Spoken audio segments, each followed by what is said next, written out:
Brent Hughes was 42 years old and worked as a senior compliance analyst at Whitestone Freight Systems in downtown Chicago. Most people in the building believed he was exactly what he looked like: quiet, forgettable, and finally out of chances. He drove a faded silver Ford Fusion with rust near the rear wheel. He carried the same cracked leather briefcase every day. He drank cheap black coffee from the break room machine and wrote notes by hand, while everyone else carried tablets. What they didn't know was that 3 hours earlier, Whitestone's board of directors had voted unanimously to make Brent Hughes the new chairman of the company.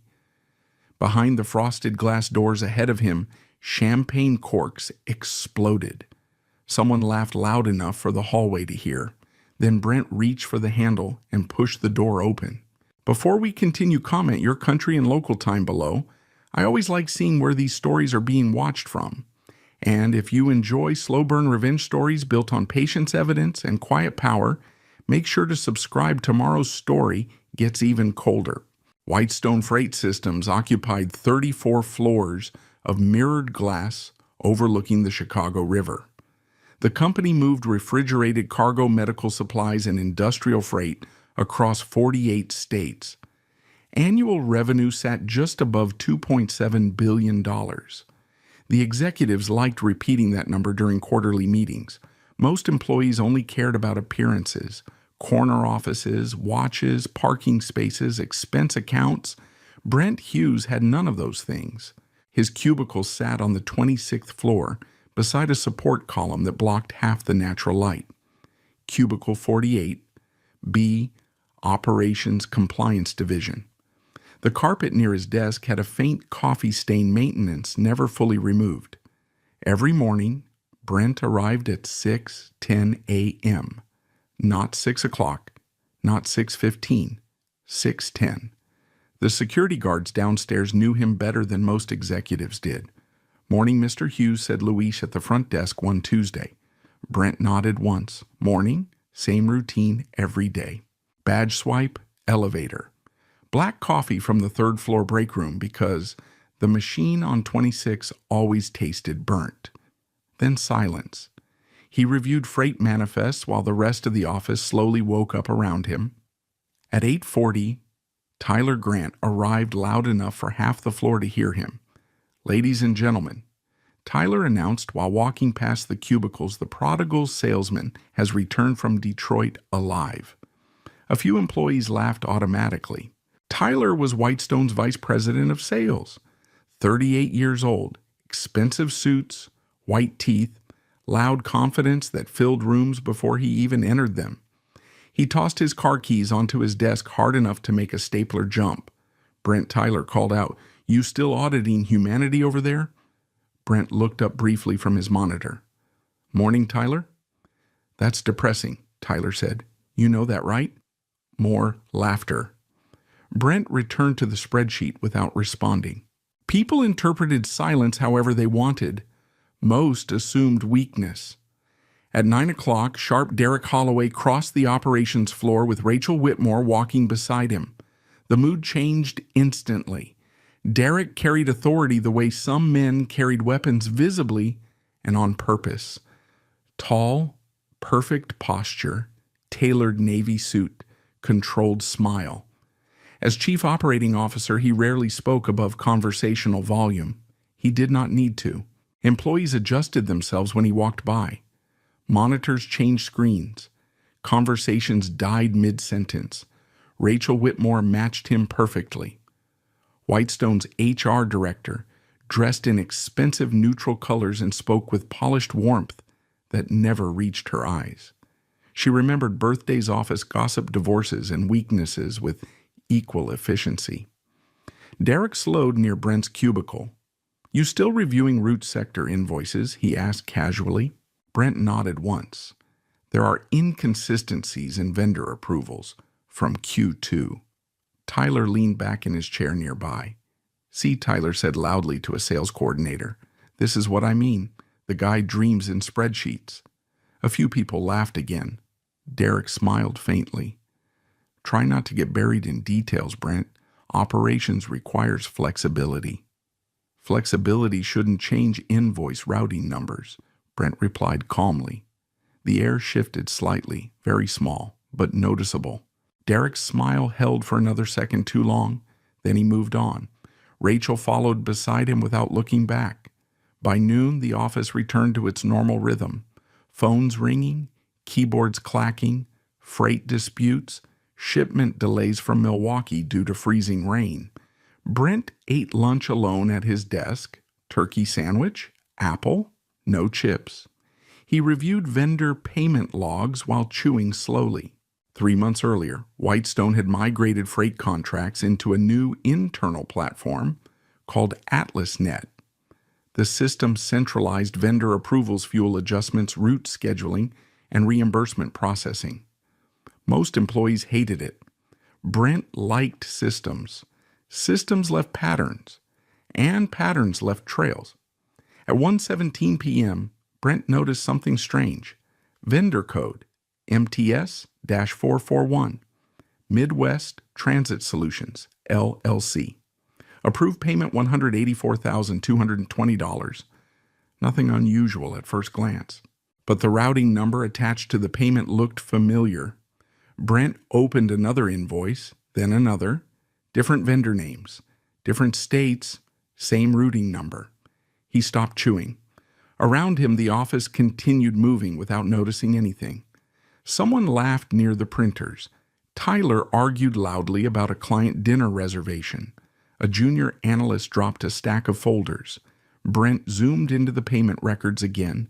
3 vendors, different tax IDs, same banking destination. That should not happen accidentally. He opened AtlasNet's approval history. Every transaction had passed through executive override authorization, Level 7 clearance, operations division, Derek Holloway's office. Brent leaned back slightly, not emotionally, just enough to think clearly. Most people panicked when something felt wrong. Brent became quieter. At 3:40 p.m., Rachel Whitmore stopped near his desk carrying a tablet. "You missed the employee engagement survey again," she said lightly. "I was working." "You're always working." Brent looked at her. Rachel smiled politely, but there was measurement behind it. Whitestone rewarded visibility, networking, presentation. Brent did none of those things. No golf outings, no rooftop happy hours, no executive lunches. People distrusted quiet men in buildings full of performers. Rachel glanced at his monitor. "You're still reviewing freight vendors?" "Yes." "You know operations already signed off on those." "I know." Something unreadable crossed her expression for half a second. Then it vanished. "Well," she said, "try not to stay too late tonight." She walked away in heels sharp enough to echo across the floor. Brent watched the monitor again. 3 vendors, 1 routing number. He opened state registration records through the compliance portal.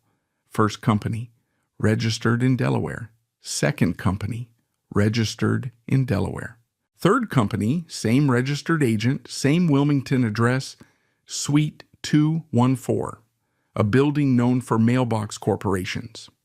Brent's fingers stopped moving on the keyboard. Outside the windows, Chicago traffic thickened under fading gray light. Snow drifted lightly against the glass 30 floors above Wacker Drive. At 6:12 p.m., most employees had gone home. Tyler left laughing with 2 account managers. Rachel exited carrying designer shopping bags. Derek disappeared into the executive elevator reserved for upper management. Brent remained in cubicle 48B. The operations floor dimmed automatically into evening power mode. Computer screens glowed across empty desks. He opened one final invoice, then another, then another. The numbers aligned too perfectly. Duplicate fuel surcharges, artificial freight delays, layered vendor approvals, millions spread across transactions small enough to avoid automatic audit triggers. Not sloppy. Careful, professional, which made it worse. Brent removed his glasses slowly and rubbed the bridge of his nose. Then he opened a blank yellow legal pad from his desk drawer and wrote 4 words in neat block letters. Follow the approval chain. Downstairs, a snowplow scraped loudly across Lower Wacker. Up on the 26th floor, Brent highlighted one final transaction: approval override D. Holloway. He stared at the name for several quiet seconds. Then Brent printed the records and slipped them carefully into his old leather briefcase. As he shut off his monitor, he noticed something else. A fourth vendor had just appeared in AtlasNet. New entry. Uploaded 11 minutes earlier. Different company name, different state, same routing number. Brent Hughes returned to Whitestone Freight Systems at 5:58 the next morning. The lobby lights were still dimmed for overnight energy settings. Outside, Chicago wore the color of dirty steel. Snow rested along the sidewalks beside Wacker Drive, while early traffic crawled through freezing slush. Luis at the front desk looked up from his coffee. "You sleep here now," he joked quietly. "Not yet," Brent replied. Luis smiled faintly. "Give it time." Brent took the elevator to the 26th floor alone. The building sounded different before sunrise. No conversations, no ringing phones, only ventilation systems and distant electrical hums hidden inside walls. He preferred it that way. At 6:07 a.m., Brent unlocked Cubicle 4, 8B, and placed his leather briefcase carefully beside the desk. He removed the printed invoices from the night before and arranged them into neat stacks. Vendor records, approval logs, bank routing confirmations. He opened AtlasNet and began tracing the fourth vendor added overnight, North Ridge Logistics Group, registered in Nevada. No operating history before 6 months ago. No transportation licensing records. No employee payroll filings. Yet Whitestone had already approved $2.3 million in freight reimbursements through the company. Brent typed slowly, methodically. Most analysts search for obvious fraud, large transfers, missing money. Brent searched for behavior. People repeated habits even when hiding crimes. At 6:42 a.m., he cross-referenced the vendor tax documents with federal business registration databases. The address appeared legitimate at first glance. Then he noticed the suite number. Suite 880. Same building as another vendor from the previous quarter. Different floor.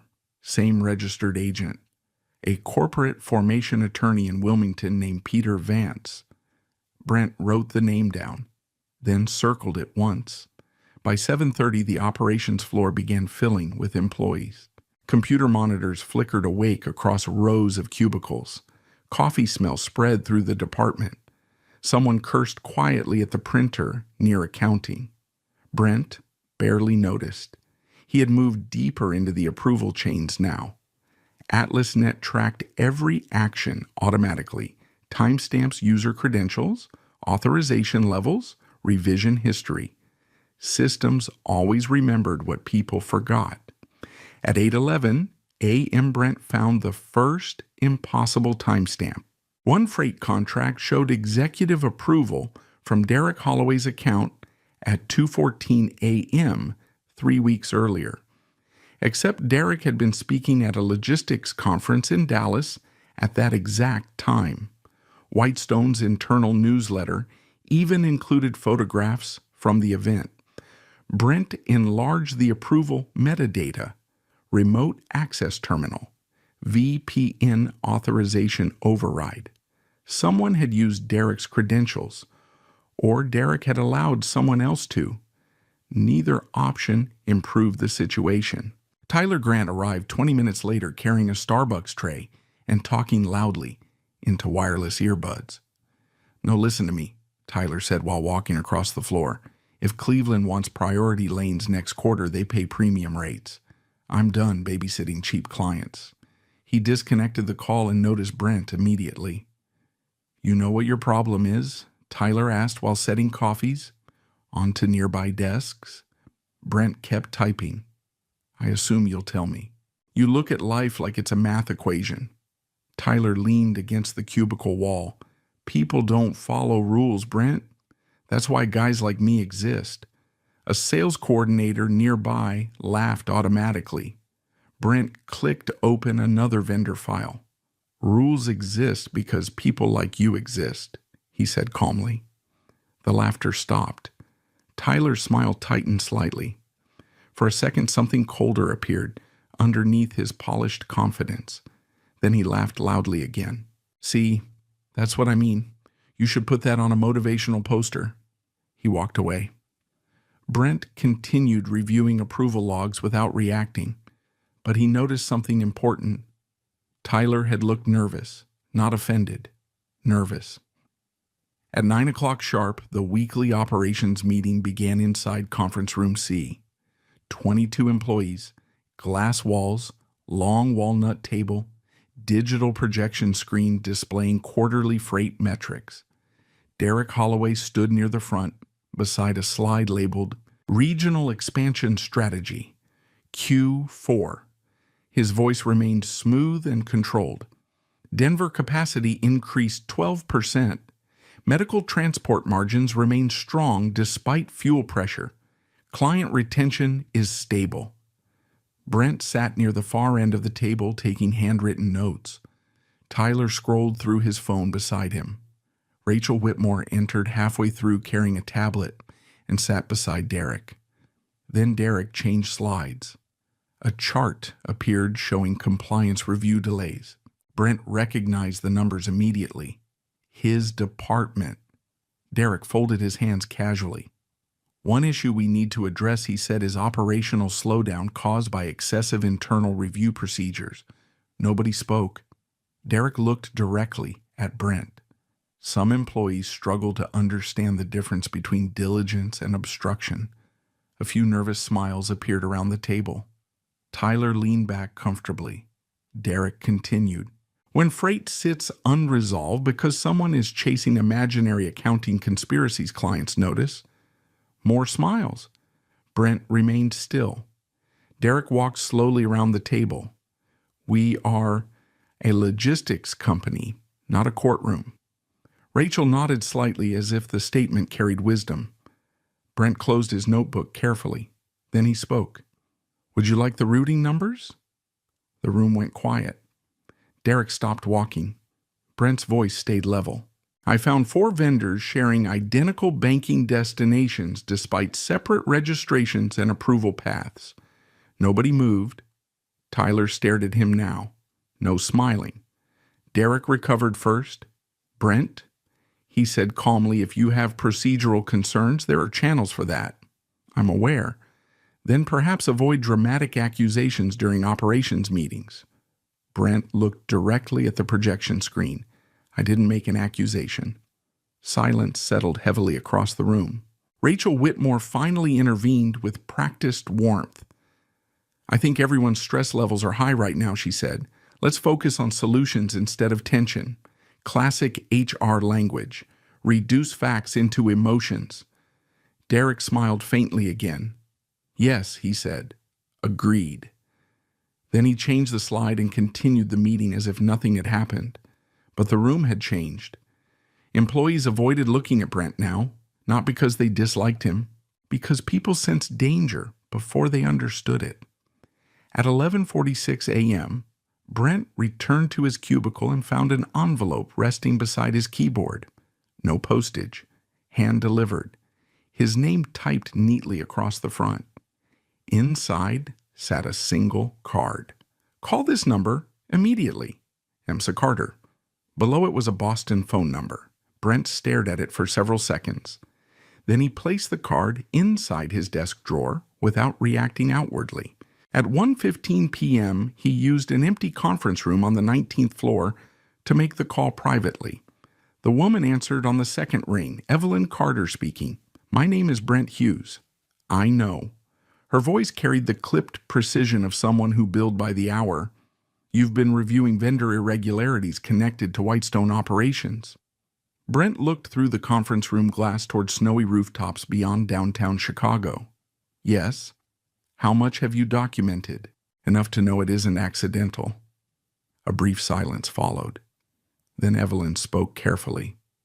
Mr. Hughes, I represent several members of Whitestone's board of directors. Brent said nothing. The board has received concerns before she continued. But concerns are not evidence. And now Evelyn said someone finally brought numbers. Brent's expression did not change, but his grip tightened slightly around the phone. What happens next, he asked. That depends on how far you're willing to go. Outside the conference room, employees walked past carrying coffees and laptops, unaware that Whitestone's foundation had already begun cracking beneath them. Evelyn's voice lowered slightly. If you continue this, we'll become hostile very quickly. Brent looked down at his handwritten notes spread across the table. Vendor names, routing numbers, approval chains, facts, not opinions.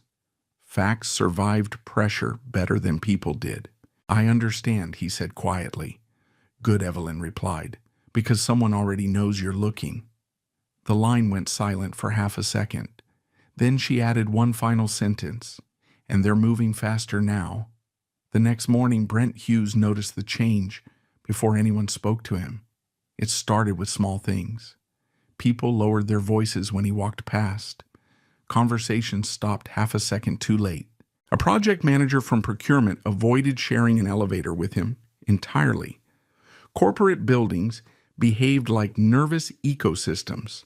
Fear spread faster than facts. At 7:05 a.m., Brent entered Cubicle 4 8B and found his system access running slower than usual. AtlasNet loaded in fragments. Several vendor files now required secondary authorization. That had not happened yesterday. Brent sat quietly for a moment studying the screen. Then he opened his notebook and wrote, Access modified, after board contact, no emotion, just observation. At 8:18, Rachel Whitmore appeared beside his desk, carrying a paper coffee cup and her usual polished smile. Morning, Brent. Morning. She glanced toward his monitor. You've been working very hard lately. I have responsibilities. Rachel nodded sympathetically the way HR directors practiced in mirrors. I wanted to check in because Derek mentioned some concerns. Brent looked up slowly. What concerns? Rachel lowered her voice slightly. There's a perception issue developing, meaning you've been questioning executive approvals aggressively. I've been documenting irregularities. That language, Rachel said gently, is exactly the problem. Around them, employees pretended not to listen while listening carefully. Rachel rested one hand against the cubicle wall. Whitestone values collaboration, Brent. People are starting to feel targeted. Brent noticed the wording immediately. Not inaccurate, not incorrect, just uncomfortable. He folded his hands calmly. If financial records are accurate, nobody is being targeted. Rachel's smile faded almost invisibly. Not everything is solved through technicalities. No, Brent replied. Some things are solved through records. Silence. Rachel straightened slightly. Well, she said I'm advising you professionally to stop escalating this. The statement landed softly, but not accidentally. Brent watched her walk away through rows of cubicles filled with carefully neutral employees. Then he turned back toward his monitor.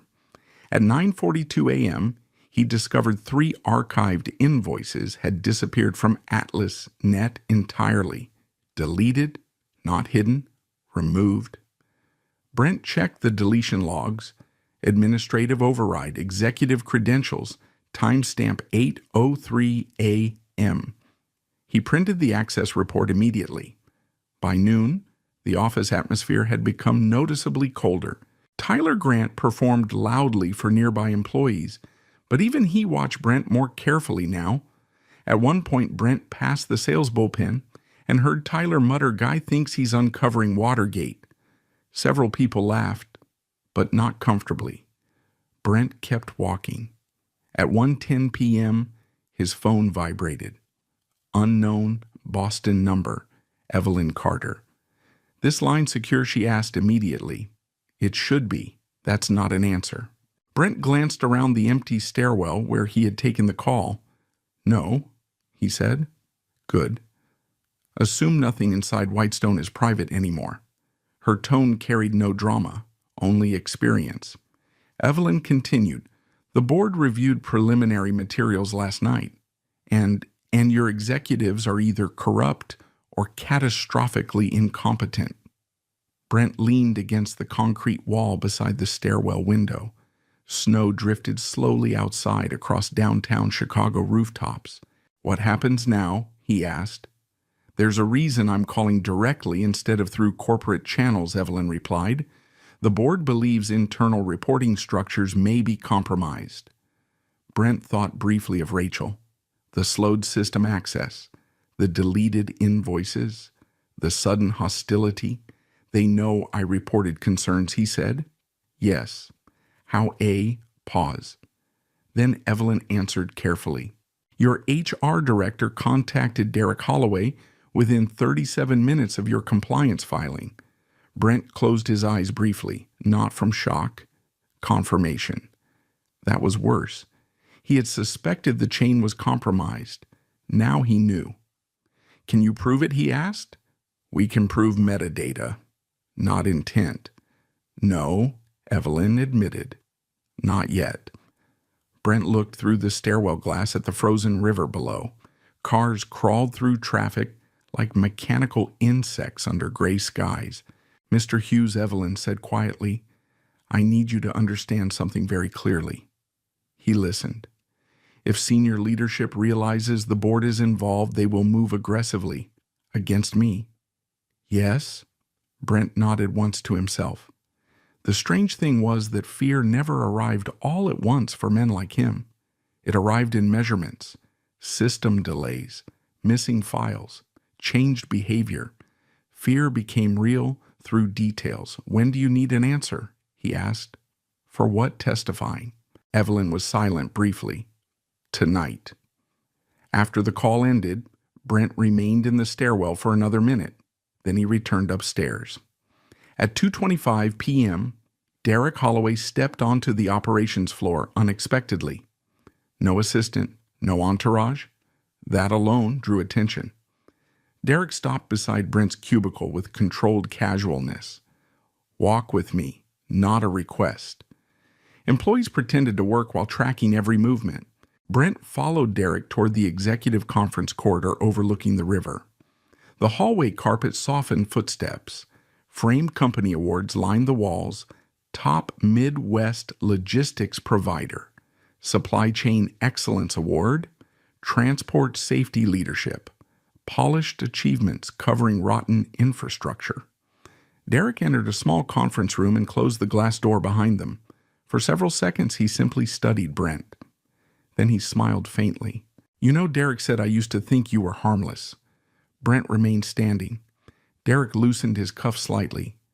"You're smart, thorough, but men like you usually understand hierarchy. I understand systems. That's the same thing." "No," Brent replied calmly. "It isn't." Derek's expression hardened almost imperceptibly. The COO walked toward the windows overlooking the river.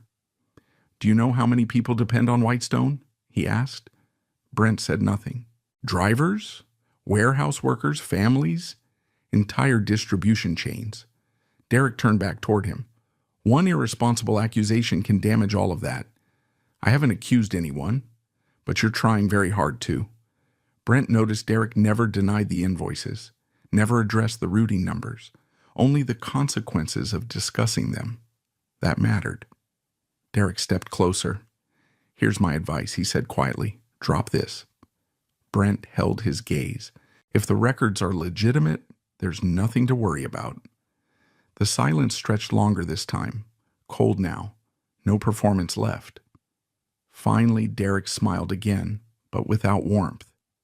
"You know what your real problem is?" Brent, "No." "You think being correct protects you." Derek opened the conference room door. The meeting was over. Or the warning was. Back at cubicle 48B, Brent found another problem waiting. His access to archived executive approvals had been revoked entirely. Permission denied. He tried secondary login credentials, blocked. Within minutes, an internal email arrived from HR System Access Review in Progress. Standard security procedure. Brent read the message twice, then printed it. At 5:40 p.m., most employees left for the evening, while Brent remained at his desk reviewing paper copies instead of digital files now. The office lights dimmed gradually around him. Outside, snow thickened against the glass. His phone vibrated again. Evelyn Carter. "Can you meet tomorrow night?" she asked immediately. "Where? The Blackstone Hotel, private conference suite. Who will be there?" 2 board members. Brent looked down at the invoices spread across his desk. Millions hidden inside ordinary freight transactions. "So the board believes me now?" "No," Evelyn replied evenly. "They believe the numbers." Brent almost respected that answer. "Bring every document you have," she continued. "And Mr. Hughes?" "Yes?" "You should assume they're preparing something against you already." The line disconnected. Brent sat motionless for several seconds. Then he opened his desk drawer and removed a second legal pad. Across the top page, he wrote carefully, "If they move this fast, they're afraid." At 6:12 p.m., he shut down his monitor and locked the printed records inside his briefcase. As he stood to leave, he noticed someone across the darkened operations floor. Sophia Bennett, junior accounting analyst, 26 years old, quiet, usually invisible to executives. She stood beside the printer, clutching a folder tightly against her chest. When Brent looked toward her, she hesitated. Then she spoke barely above a whisper. "They deleted more files this afternoon." Brent stayed still. Sophia glanced nervously toward the executive offices. "You were right," she said. Then she walked away quickly before he could answer. By Thursday morning, Whitestone Freight Systems no longer felt like a workplace. It felt like surveillance. Brent Hughes noticed it immediately after stepping off the elevator onto the 26th floor. 2 conversations stopped when he approached. A procurement analyst quickly minimized her screen. Someone near the sales bullpen whispered his name, not openly, carefully, like people discussing smoke before seeing flames. Brent walked to cubicle 48B, carrying the same worn leather briefcase and paper coffee cup as always. His pace never changed. Neither did his expression. But the office around him had changed completely. At 7:18 a.m., his phone chimed with a calendar notification. Mandatory HR performance review. Friday 9 a.m., conference room 31-C. No explanation attached. Brent stared at the screen for several quiet seconds. Then he printed the meeting notice and placed it inside a folder labeled Timeline. Across the aisle, Tyler Grant watched him openly now. Tyler spun slowly in his chair, holding an energy drink. "Performance review," he called out loudly. "Damn, Brent, you finally murder somebody in accounting." A few scattered laughs followed, forced. People sensed danger now, even if they did not understand it yet. Brent sat down without responding. Tyler smirked at the silence. "That's okay," he continued. "HR only schedules those when things are going really well." Rachel Whitmore appeared moments later near the copier area. She heard the comment, did not correct it. That mattered too. Brent opened AtlasNet again. More restrictions. Entire approval histories had vanished overnight. Vendor access logs removed. Archived timestamps unavailable. Someone was cleaning aggressively now. But rushed people made mistakes, and desperate people repeated patterns. At 8:42 a.m., Brent found one. A reimbursement approval tied to Midwest Transit Solutions contained a secondary payment attachment accidentally left active inside the system. He opened it carefully. PDF invoice. Consulting services. Approved amount $742,000. No consulting description attached. No project code. Only one signature authorization remained visible before deletion protocols interrupted the file. T. Grant. Brent leaned back slowly. Outside his cubicle, the office moved through artificial normalcy. Phones rang. Printers hummed. Tyler laughed too loudly near the sales area. But underneath the routine pressure had started cracking through the structure. Brent printed the invoice immediately. Then another detail caught his attention. The destination account connected to the reimbursement matched a smaller vendor tied to Derek Holloway's brother-in-law. Same Chase business routing origin. Layered transfers. Multiple shells feeding one channel? He wrote carefully on his legal pad, Tyler involved directly.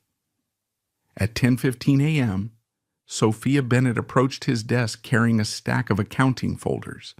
She stopped beside him without making eye contact. You should check archived fuel adjustments for March, she said quietly. Then she placed the folders down and walked away before Brent could answer. Inside the folder sat 3 photocopied transaction summaries.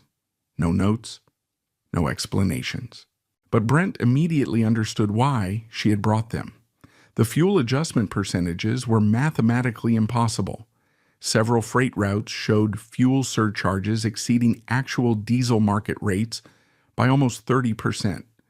Artificial inflation. Tiny percentages multiplied across hundreds of shipments. Millions hidden inside decimal points. Brent reviewed the numbers carefully while the office buzzed around him. At 11:03 a.m., Derek Holloway entered the operations floor again. This time he came directly toward Brent. Conference room, Derek said. No greeting. Brent followed him without speaking. Inside the room, Derek closed the glass door and stood near the windows overlooking the river. Snow melted slowly against the glass under weak sunlight. Derek folded his arms. You've created tension inside my departments. Brent remained standing near the table. The records created the tension. Derek smiled faintly. You really believe this ends well for you? I believe numbers matter. No, Derek replied quietly. You believe process matters. The COO walked toward the conference table slowly. That's the difference between us. Brent noticed something important then. Derek looked tired, not physically, strategically, like a man calculating too many moving parts at once. You know what happens to companies during public investigations? Derek asked. Depends on the investigation. Banks panic, clients disappear, employees lose jobs. He leaned forward slightly. You think you're protecting Whitestone? But men like you destroy companies while pretending to save them. Brent held his gaze calmly. If the company collapses because records become public, the records aren't the problem. For the first time, Derek's composure cracked visibly, only for a second, but Brent saw it. A flash of anger behind the executive calm, then it vanished again. Derek straightened his tie. You should start preparing yourself, he said softly. For what? For consequences. The meeting ended there. Back at Cubicle 48B, Brent discovered his employee badge no longer opened several compliance archive rooms, restricted access, temporary authorization review. Again. By lunchtime, rumors had spread openly throughout the office.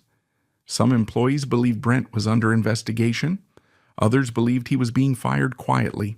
Tyler encouraged both versions depending on who he spoke to.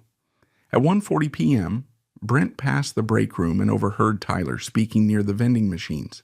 I'm telling you, Tyler said corporate's done with him. Guy spent 20 years acting like a hall monitor. Someone laughed nervously. He probably reports jaywalking to the police too. More laughter. Then Tyler lowered his voice slightly. Honestly, Derek should have gotten rid of him years ago. Brent kept walking without reacting, but he memorized every word, not emotionally, procedurally. At 3:15 p.m., Evelyn Carter called again. Do not use company Wi-Fi, she said immediately. I'm not. Good.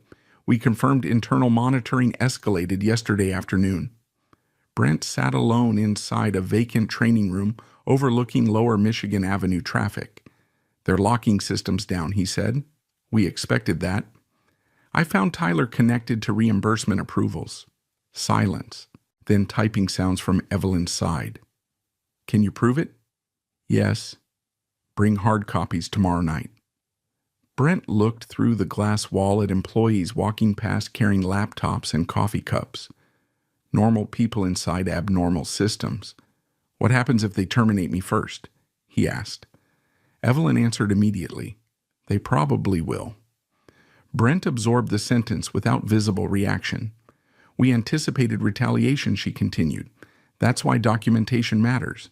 And if they destroy the remaining files, they can delete systems, Evelyn said, not timelines. That sentence stayed with him after the call ended. At 5:52 p.m., the office emptied gradually for the evening. Sophia Bennett remained at her desk near accounting, visibly anxious. Tyler left laughing with two sales managers. Rachel departed carrying a garment bag and talking on Bluetooth headphones. Derek stayed upstairs in executive offices. Brent continued organizing evidence. Invoice chains, approval records, access modifications, deleted file timestamps. At 6:34 p.m., he finally shut his monitor down and placed the documents carefully inside his briefcase. Then his desk phone rang. Internal extension. Unknown number. Brent answered calmly. Compliance. Silence. Then a male voice spoke quietly. You should stop digging. Brent said nothing. You think the board protects people? The voice continued. It doesn't. Click. Line dead. Brent lowered the receiver slowly. No panic. Just another data point. He packed the remaining files carefully and stood to leave. As he walked toward the elevators, he noticed something waiting beside the security desk near the lobby. A cardboard box. His name written across the side in black marker. Brent Hughes. Inside sat framed family photographs from his cubicle, office supplies, a coffee mug, his winter gloves. Employees nearby pretended not to look at him. Brent stared at the box silently. Then he noticed the envelope taped to the top. Human Resources. Inside was a single printed notice. Final Employment Review. Friday 9 a.m. Below it sat Rachel Whitmore's electronic signature, and beneath that one final line. Security access, subject to termination procedures. Friday morning arrived gray and bitterly cold. Wind pushed hard against the Chicago River, rattling loose ice along the concrete edges below Wacker Drive. Downtown traffic crawled through wet snow while office workers hurried beneath umbrellas and coffee steam. Brent Hughes arrived at Whitestone Freight Systems at 8:11 a.m., earlier than usual. Not because he hoped to save his job, because he wanted time. Louis stood behind the security desk downstairs, watching him approach with visible discomfort. Morning, Mr. Hughes. Morning. Louis hesitated, then quietly slid a small folded paper across the desk. Your badge access changed again at 6:30. Brent unfolded the paper. Limited floor access temp status. He nodded once. Thanks. Louis lowered his voice. They already brought security upstairs.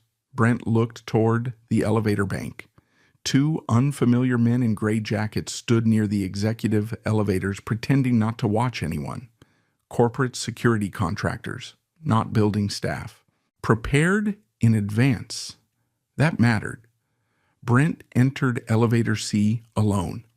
The mirrored walls reflected the same dark wool coat, same tired leather briefcase, same unreadable expression employees had ignored for years. Nothing about him looked dangerous. That had always been their mistake. At 8:18 a.m., he reached the 26th floor. The silence hit immediately. Nobody greeted him. Several employees looked away too quickly. Tyler Grant stood near the sales bullpen, stirring coffee dramatically while pretending not to stare. Rachel Whitmore emerged from HR carrying a tablet, professional smile already prepared. Brent, she said warmly, we'll begin shortly. He nodded once. No argument, no visible anger.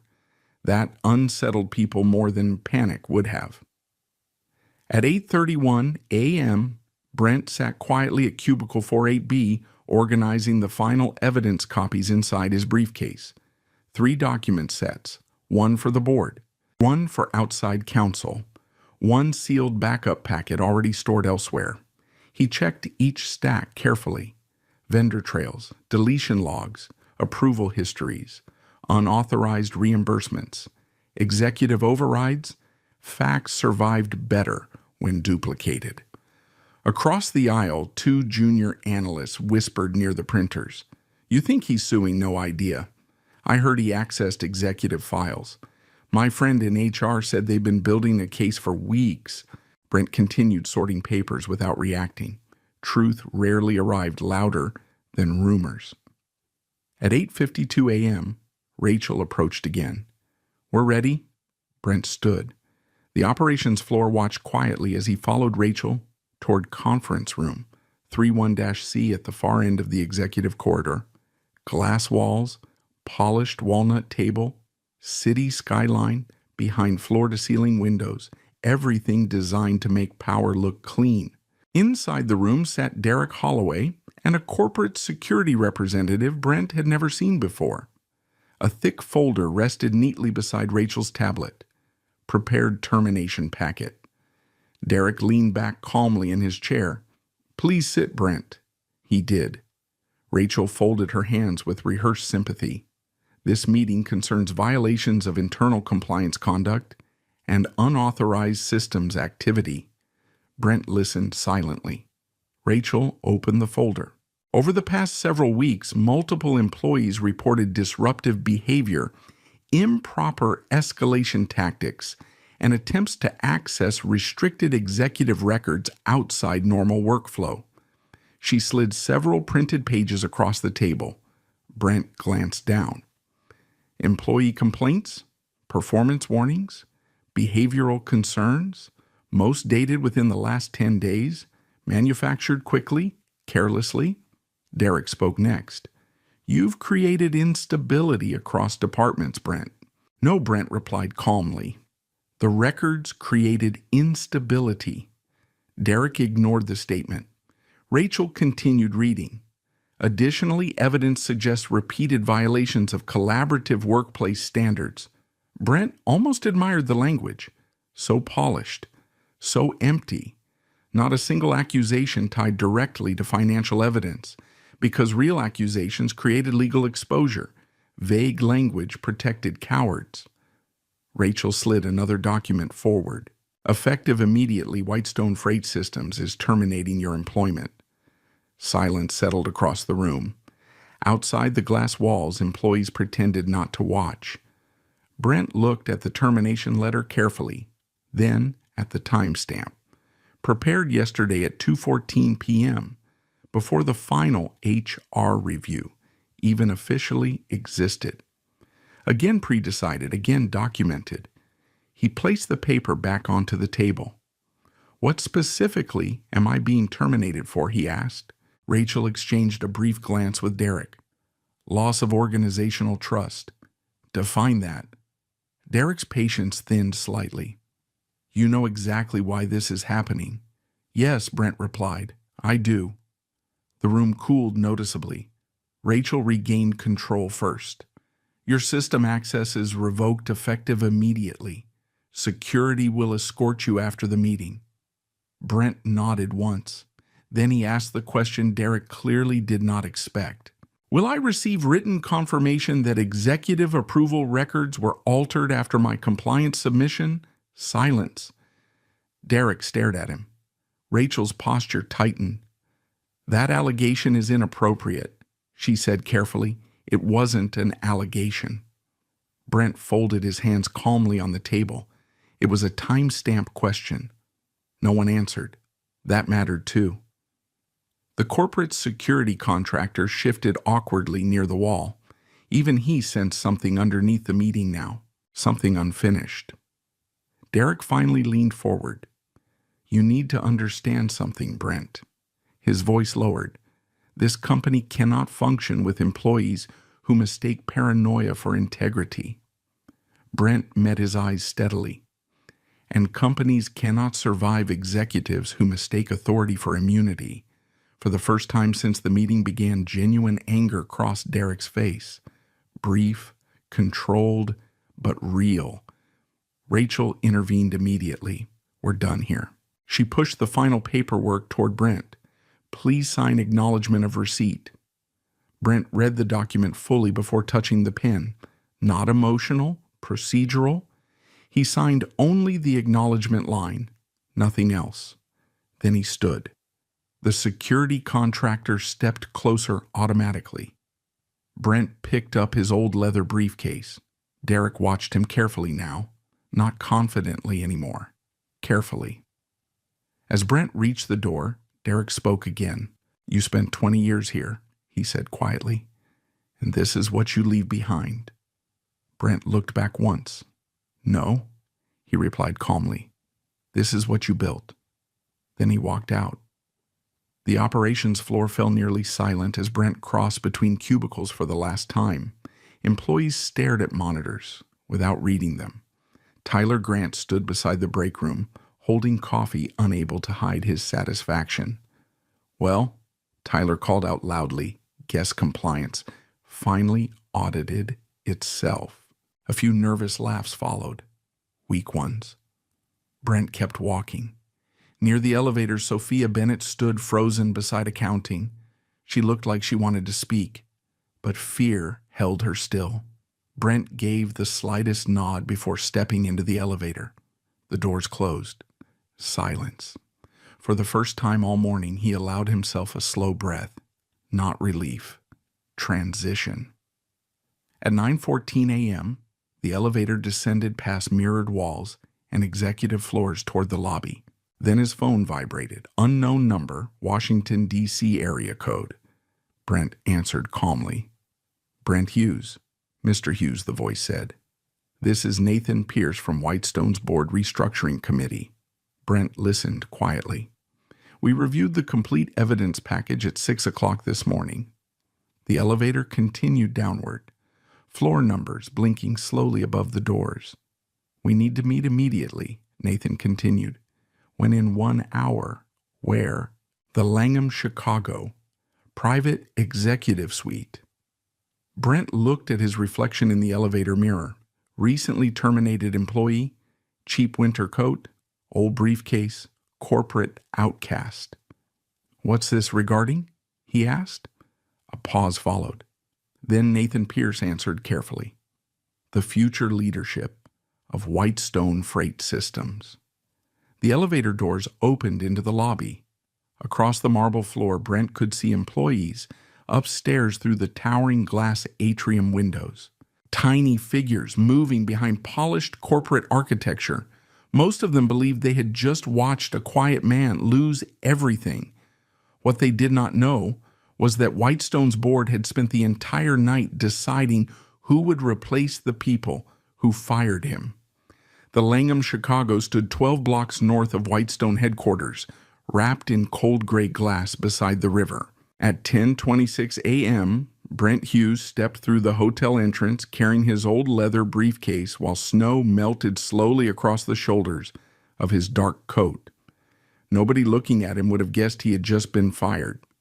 Nobody looking at him would have guessed he was walking into the most important meeting in Whitestone Freight Systems history. The lobby smelled faintly of polished wood and expensive coffee.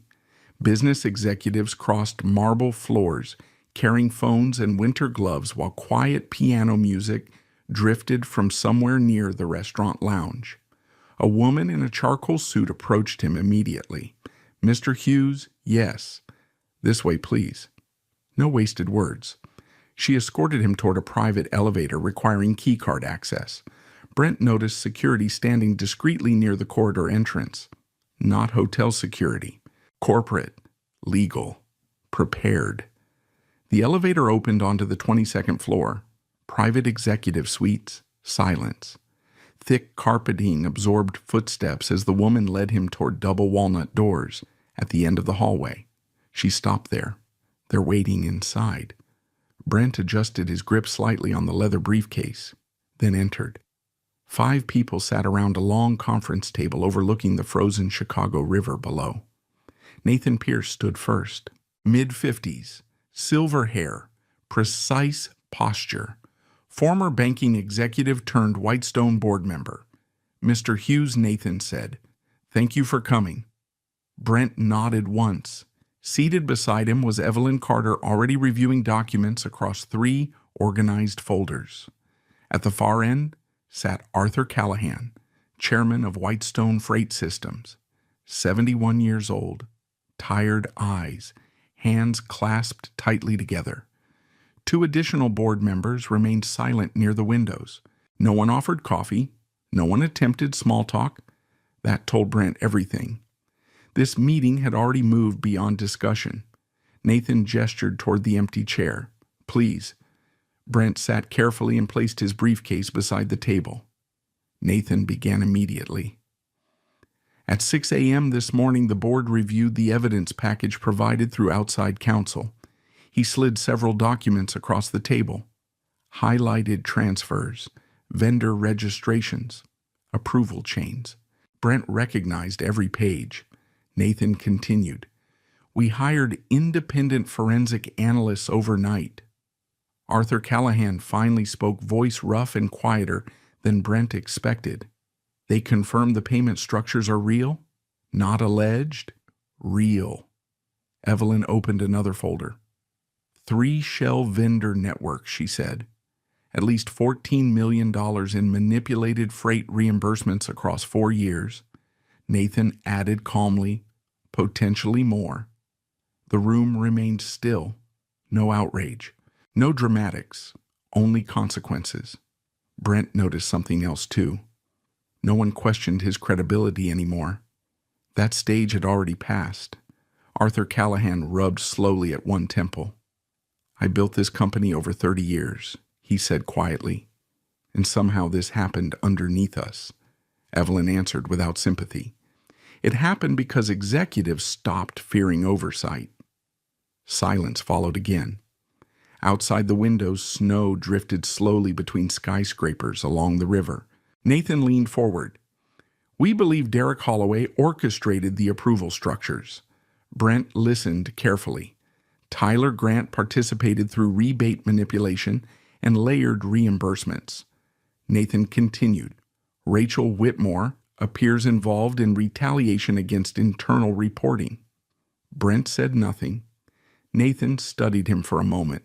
"You're remarkably calm for someone terminated an hour ago." Brent folded his hands quietly. "Termination was expected." Arthur looked up slowly. "You knew I knew they were accelerating." The chairman exchanged a long glance with Evelyn Carter. Then Nathan spoke again. "What you may not fully understand is the scale of risk Whitestone now faces." He slid another report across the table. Bank Covenant Exposure Analysis. SEC Investigation Probability. Client Retention. Threat Model. Numbers everywhere. Loss projections. Liquidity stress forecasts. Nathan tapped the report once. "If this breaks publicly before containment, Whitestone could lose its credit facilities within 72 hours. Arthur Callahan stared toward the windows. "Our lenders already requested clarification this morning," Evelyn added coldly. "And if federal investigators conclude executive fraud occurred during board awareness delays, shareholder litigation becomes catastrophic." Brent reviewed the documents silently. Most men reacted emotionally when power structures collapsed. He reacted procedurally. "What containment measures exist?" he asked. Nathan answered immediately. "Very few." The honesty in the room mattered. Nobody here was pretending anymore.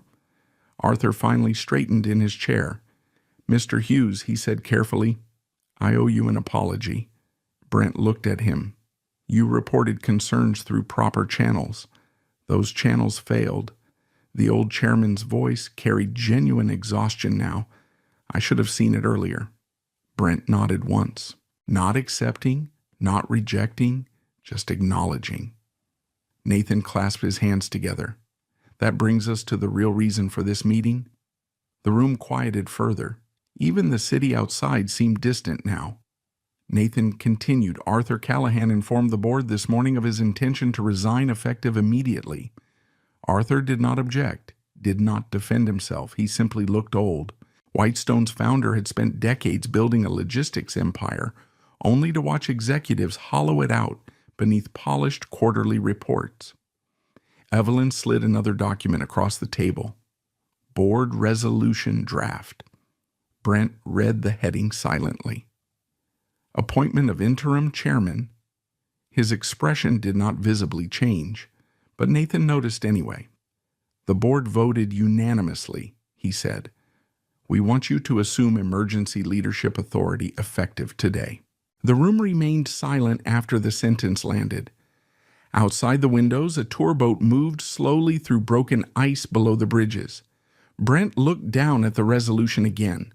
Most men would have reacted instantly. Shock, disbelief, triumph. Brent asked one question instead. Why me? Arthur answered this time. Because everyone else in that building was performing. The old chairman leaned back heavily. You were the only person protecting the company instead of protecting yourself. Silence. Nathan spoke carefully. You understand the systems. You documented evidence legally. You maintained procedural integrity despite retaliation. Evelyn added, and importantly, federal counsel will view your involvement favorably. Practical reasoning, not inspirational nonsense. Brent respected that more. He looked again at the board resolution. Interim chairman and acting executive authority. Power arrived strangely sometimes. Not through ambition, through survival. What authority would I have immediately, Brent asked. Nathan almost smiled. Everything. Another silence followed. Brent thought briefly about the operations floor upstairs at Whitestone. Tyler laughing near the sales bullpen. Rachel speaking softly about organizational trust. Derek warning him about consequences. All of them still believed the structure belonged to them. They had no idea it was already collapsing beneath their feet. Brent finally looked up. If I accept, he said calmly, there are conditions. Nathan nodded once. Go ahead. No public spectacle. Evelyn raised an eyebrow slightly, meaning no revenge theatrics, no media leaks, no humiliation campaigns. Nathan listened carefully. Brent continued. Independent forensic audits begin immediately. Executive access freezes happen legally. Lower-level employees cooperating with investigators receive protection. Arthur watched him closely now. The old chairman looked almost relieved. And Brent added quietly, all actions remain documented. Evelyn Carter closed her folder slowly. That, she said, might be the most reassuring sentence spoken in this room all morning. Nathan extended the resolution across the table. Then we have an agreement. Brent signed carefully. One signature, black ink, no ceremony, no applause, just consequence becoming official. At 11:43 a.m., Evelyn's phone vibrated against the conference table. She glanced at the screen, then looked toward Brent. There's one more thing. What Evelyn turned the phone slightly toward Nathan Pierce. A photograph filled the screen. Colorful balloons. Cheap champagne bottles. Employees gathered inside Whitestone's 26th floor break room. A large sheet cake sat on the table beneath a handwritten banner, Good Luck Brent. Tyler Grant stood in the center holding a champagne bottle like a trophy. Several employees were laughing. Nathan frowned. What exactly is this? Evelyn's expression hardened slightly. Apparently, she said your coworkers are throwing a party to celebrate your firing. For the first time all morning, the room became completely still. Arthur Callahan stared at the photograph in disbelief. Brent looked at it quietly.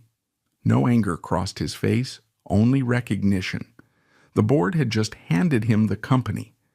And upstairs at Whitestone, the people who destroyed themselves were opening champagne.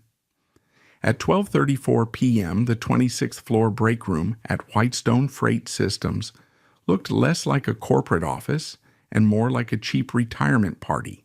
Plastic gold balloons hung unevenly across the ceiling tiles. Half the letters in the paper banner tilted sideways because someone had used weak tape. 2 folding tables were pushed together beneath fluorescent lights and covered with grocery store snacks, supermarket vegetable trays, and melting ice buckets filled with champagne bottles. Some employees laughed too loudly. Others checked over their shoulders before joining in. Nobody wanted to appear cruel, but nobody wanted to stand apart either. That was how office culture worked. Cowardice became teamwork if enough people participated together. Tyler Grant stood near the center of the room, holding a champagne glass, while several sales employees gathered around him. "I'm telling you," Tyler said loudly, "the guy treated freight invoices like nuclear launch codes." Laughter followed. Tyler smirked and pointed toward the cake. White frosting, blue lettering. "Enjoy retirement, Brent." "He probably filed compliance reports against the bakery, too," Tyler added. More laughter. Near the coffee machines, Rachel Whitmore smiled carefully while speaking with 2 HR coordinators. "We truly tried to support him," she said softly enough to sound compassionate. But eventually, certain personalities become disruptive. One coordinator nodded immediately. Rachel lowered her voice further. "Honestly, I think he stopped understanding how people work." The sentence spread exactly how she intended. Not openly vicious. Worse, respectable cruelty. Across the room, Derek Holloway stood near the window speaking quietly with regional operations managers. Unlike Tyler, Derek never became loud. That was not his style. He preferred control to performance. One manager raised a nervous question. "You really think compliance won't escalate anything after this?" Derek adjusted his cuff calmly. "There is no escalation." "But if Brent documented theories?" Derek interrupted smoothly. He lacked context. The manager looked uncertain. Derek noticed immediately. "Look around," he said quietly. The room buzzed with celebration behind them. No one is worried except him. The manager forced a smile. That was the thing about men like Derek Holloway. They built confidence the way magicians built illusions, by controlling where people looked. At 12:48 p.m., Tyler climbed onto a chair holding his champagne glass high. "Speech," someone shouted. Tyler grinned. "Oh, absolutely." Several employees gathered closer while phones quietly recorded. Tyler cleared his throat dramatically. Today, he announced, we celebrate something truly beautiful. Scattered laughter. The end of 20 years of compliance terrorism.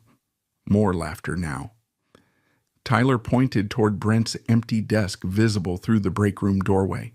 "You know what I'll miss most?" he asked. "Those exciting conversations about invoice formatting."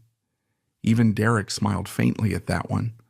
Tyler continued, "Seriously, though, I almost respect Brent Hughes. Imagine dedicating your entire life to becoming the human embodiment of cold oatmeal." A woman near accounting laughed into her drink. Someone opened another champagne bottle. The cork exploded loudly against the ceiling tile. At the edge of the room, Sophia Bennett stood near the vending machines, holding untouched sparkling water. She did not laugh. Rachel noticed. "Lighten up, Sophia," Rachel said warmly. Nobody died. Sophia forced a weak smile, but her eyes kept drifting toward the hallway outside, toward the elevators, toward the growing sense that something felt wrong.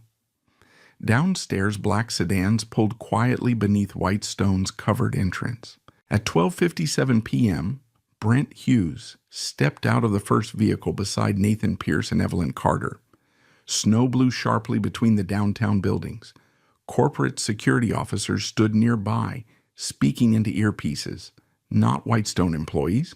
Independent contractors retained by the board less than 2 hours earlier. Brent looked up toward the mirrored tower above them. 26 floors, thousands of windows. Most people inside still believed he had lost everything. Nathan adjusted his coat against the wind. "You sure you want to walk into this immediately?" Brent held the leather briefcase at his side.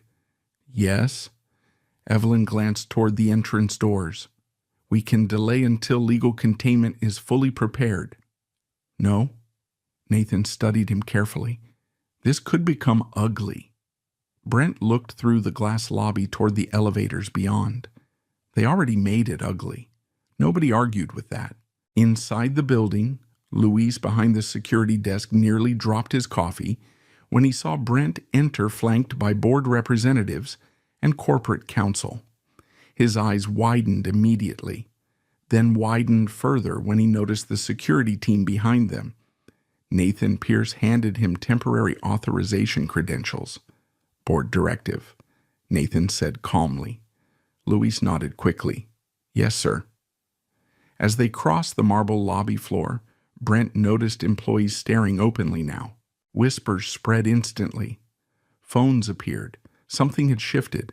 People sensed it before understanding it. The executive elevator opened automatically after Nathan used a restricted board access card. Inside the elevator, silence settled heavily. Evelyn reviewed messages on her phone. Nathan watched the floor numbers climb. Brent stood quietly between them. No speech, no dramatic preparation, only focus. At floor 14, Evelyn finally looked up. Security has already frozen remote executive transfers, she said. Nathan nodded.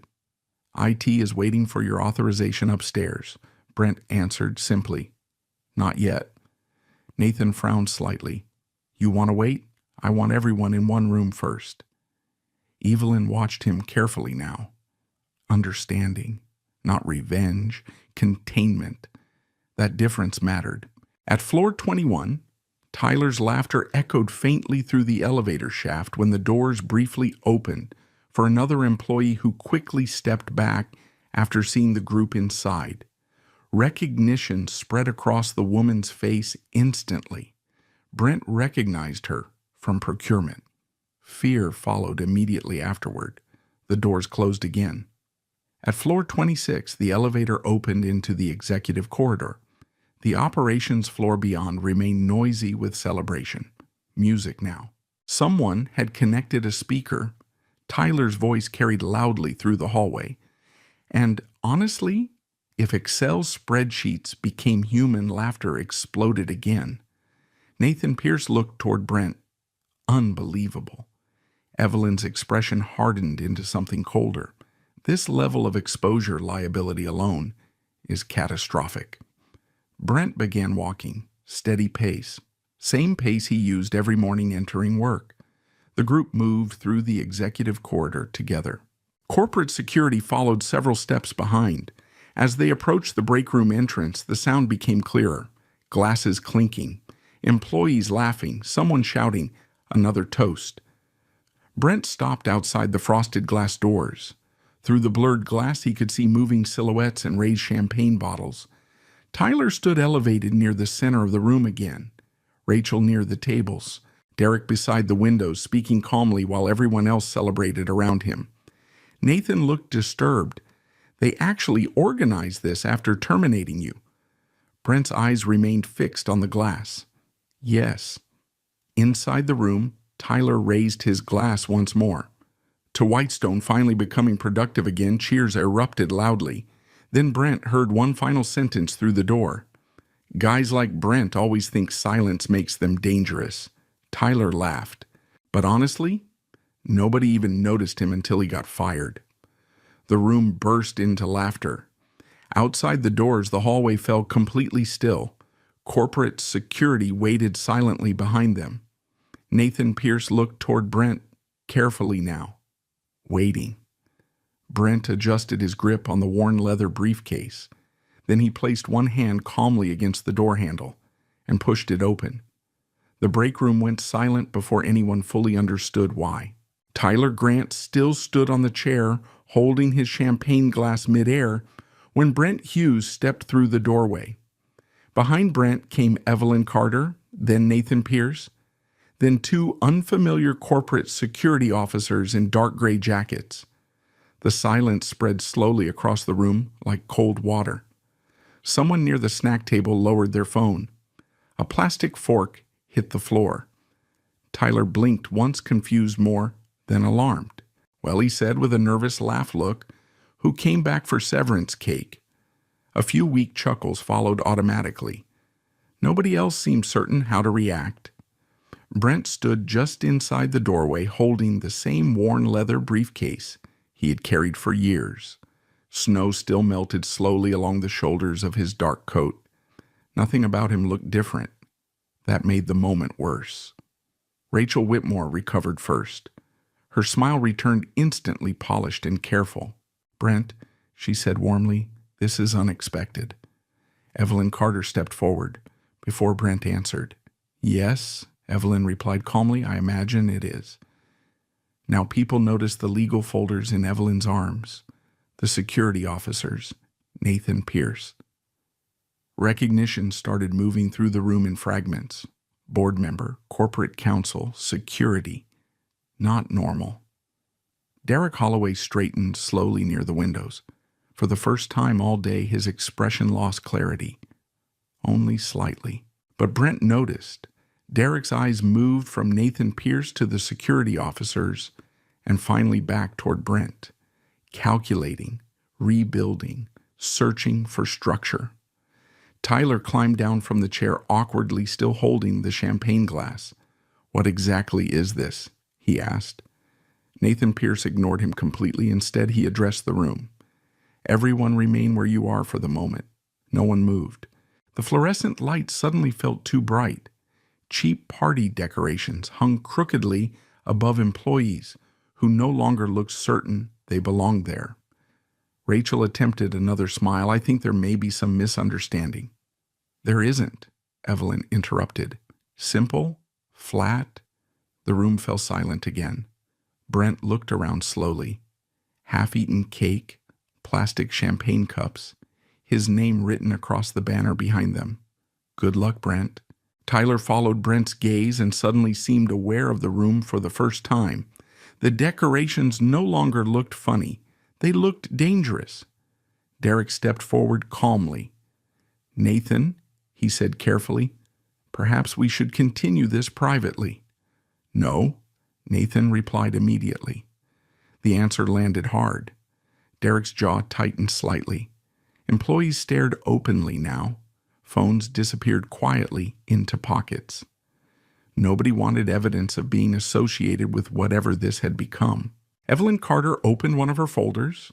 Then she removed a single document embossed with Whitestone's corporate seal. "I will make this brief," she said. Her voice carried clearly through the frozen silence. As of 11:32 a.m. today, Whitestone Freight Systems Board of Directors voted unanimously to remove executive operational authority from Derek Holloway pending forensic investigation. Nobody breathed. Tyler stared blankly. Rachel's face lost color. Derek remained still. Only his eyes changed. Evelyn continued. "Effective immediately, Arthur Callahan has resigned as chairman of Whitestone Freight Systems." A woman near accounting whispered, "Oh my God." Nathan Pierce stepped beside Brent. "By formal board resolution, Evelyn said Brent Hughes has been appointed interim chairman and acting executive authority of Whitestone Freight Systems." Silence. Real silence this time. No movement, no laughter. Only the faint hum of fluorescent lighting and distant traffic 30 floors below. Tyler looked at Brent as though his brain had stopped processing correctly. Then he laughed once, short, disbelieving. "Okay," he said, "that's funny." Nobody joined him. Tyler's smile weakened.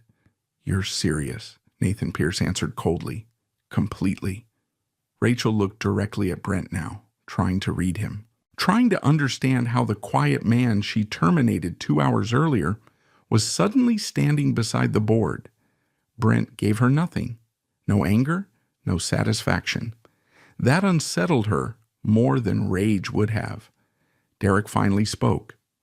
"What exactly are the allegations?" Evelyn turned another page inside the folder. "Executive fraud, financial misconduct, retaliation against protected reporting activity, destruction of compliance evidence, and conspiracy to manipulate vendor reimbursements."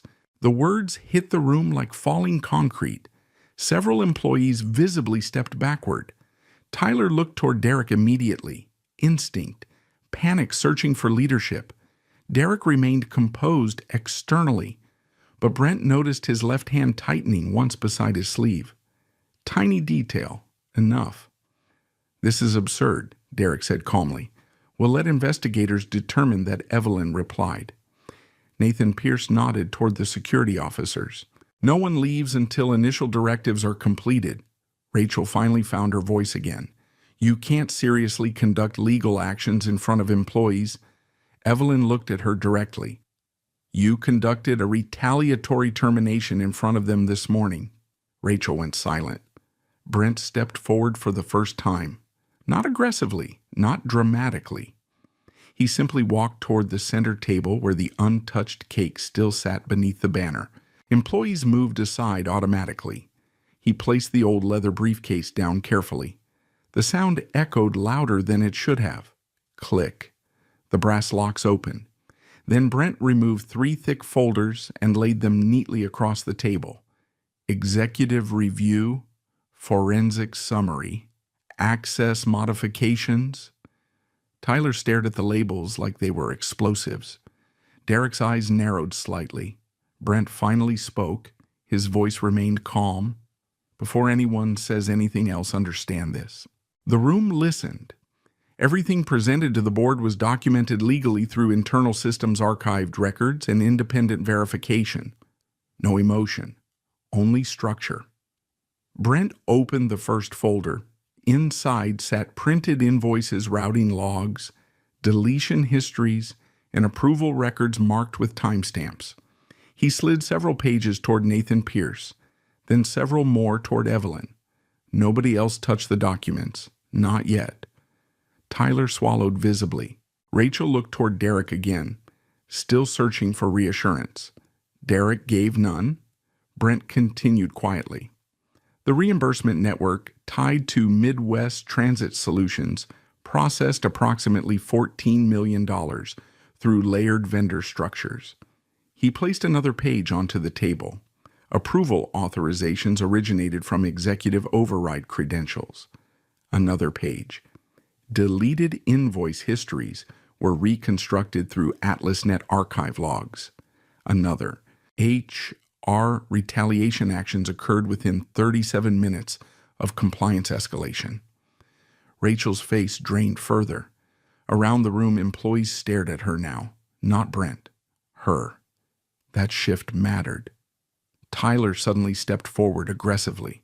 "This is insane," he snapped. "You're accusing people based on spreadsheets." Brent looked at him calmly. "No."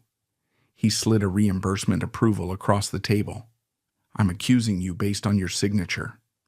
Tyler froze. The room did too. His name sat clearly visible across the approval line. T. Grant, approved reimbursement $742,000. Tyler's mouth opened slightly, closed again. Derek stepped forward immediately. "This meeting is over," Nathan Pierce answered without raising his voice. "No, Derek." Then corporate security moved quietly into position behind him, not touching, just present. For the first time all afternoon, Derek Holloway looked genuinely uncertain. Small cracks now, tiny fractures spreading beneath polished executive control. Brent closed the final folder slowly. Then he looked around the room once more, at the decorations, the champagne, the banner. Employees who had laughed 30 minutes earlier now stood frozen beside paper plates and untouched cake. Most of them had believed Brent Hughes was weak because he remained quiet. They had confused restraint for helplessness. Brent finally spoke again. "No one is being publicly accused without evidence," he said calmly. "That's why the evidence comes first." Then he looked directly at Derek Holloway. "And we're only getting started. Nobody touched the cake anymore." The break room, that had sounded loud and careless 20 minutes earlier, now felt airless under the fluorescent lights. Employees stood frozen beside folding tables and paper plates, while corporate security quietly blocked both exits. Outside the glass walls, word had already begun spreading across the 26th floor. People slowed near the hallway. Phones vibrated. Managers appeared near cubicles pretending to look busy while staring toward the break room.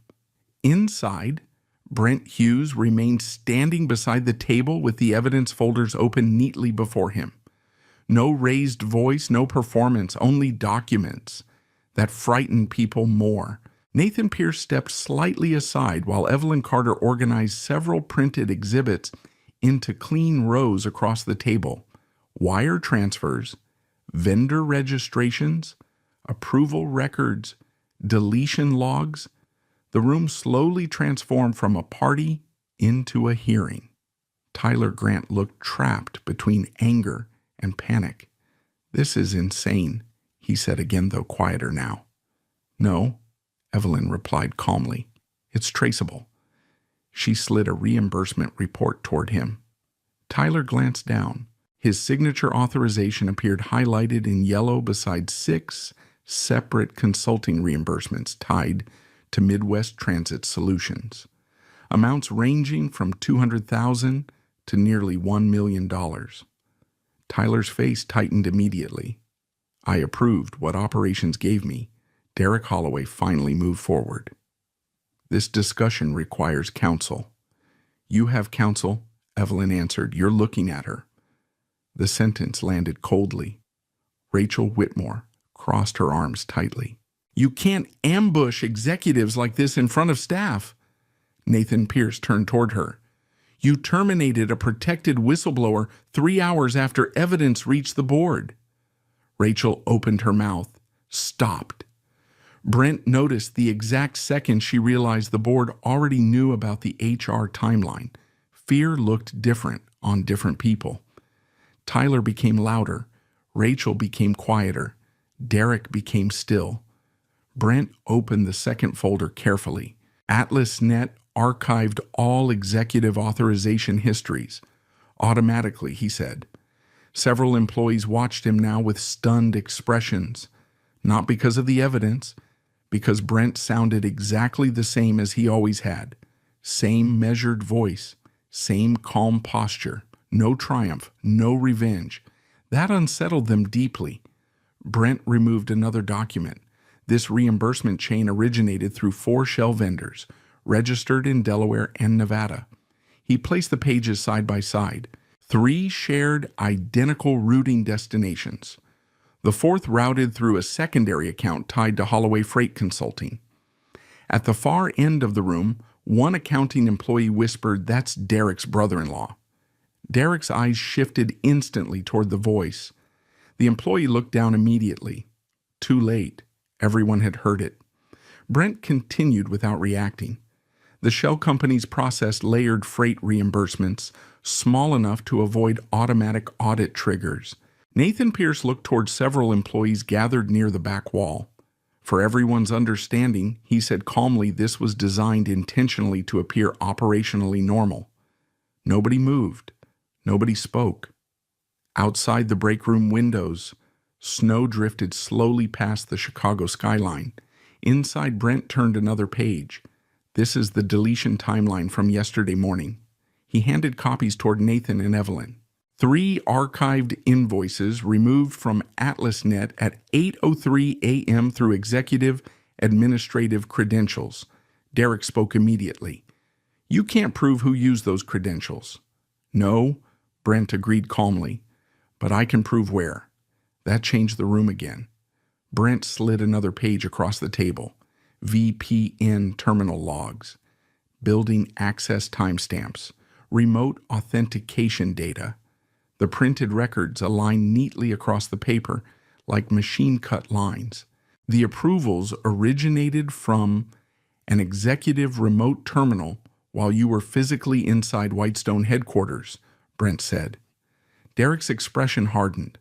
Tyler looked toward him instinctively again, still searching for direction, still expecting control. Evelyn Carter stepped forward next. Additionally, she said, we recovered evidence of attempted retaliation against Mr. Hughes after his compliance escalation. Rachel Whitmore straightened immediately. That accusation is ridiculous. Evelyn handed Nathan another folder. Your HR department generated 6 disciplinary complaints against Brent Hughes within 9 days. Rachel spoke quickly now. Employee concerns were submitted internally. By whom? Evelyn asked. Rachel hesitated. Too long. Evelyn answered for her. 3 complaints originated from employees who later denied writing them. Silence crashed across the room. One HR coordinator near the wall visibly stepped backward. Rachel noticed immediately. So did everyone else. Brent watched quietly as the structure around them weakened piece by piece. Not dramatically, systematically. That was how real collapses happened. Tyler suddenly slammed his champagne glass down onto the table hard enough to spill liquid across the documents. This is bullshit, he snapped. Corporate security moved immediately, not aggressively, just closer. Tyler looked around the room wildly now, at employees, at Derek, at Rachel. Nobody defended him, because survival had entered the room, and survival changed loyalties quickly. Derek finally spoke again, voice lower now. What exactly does the board think this accomplishes? Nathan Pierce answered calmly. It prevents further damage. You're destabilizing the company publicly. No, Brent said quietly. Now everyone looked at him again. The fraud destabilized the company. The sentence settled heavily over the room. Brent continued. For 4 years, Whitestone's internal systems were manipulated to hide executive reimbursements and shell vendor payments. He glanced toward the party decorations still hanging above them. Then when the evidence surfaced, retaliation began. Rachel looked pale now, Tyler angry, Derek unreadable. Brent reached into the final folder. Here's the problem, he said calmly. You assumed deleting records would erase timelines. He removed several printed screenshots. Atlas Net recovery archives, timestamp restorations, deletion sequences, system override alerts. Brent placed them onto the table one by one. Systems remember behavior, he said, and behavior creates patterns. No one interrupted him now. Even Tyler stayed silent. At the edge of the room, Sophia Bennett watched everything with wide, exhausted eyes. Brent noticed her hands trembling slightly around the untouched water bottle she still carried. Nathan Pierce turned toward corporate security. Freeze executive system credentials immediately. One officer spoke quietly into his earpiece. Across the operations floor beyond the glass walls, monitors suddenly began locking out. Employees looked around in confusion. Executive access disabled. The first visible sign that control had changed hands. Rachel saw it too. You're doing this now, she asked quietly. Yes, Nathan replied. Derek reached into his pocket for his phone. One security officer stepped forward. Sir, leave the device on the table. Derek stared at him, long enough to test the boundary, then slowly placed the phone down. Tyler looked genuinely frightened for the first time.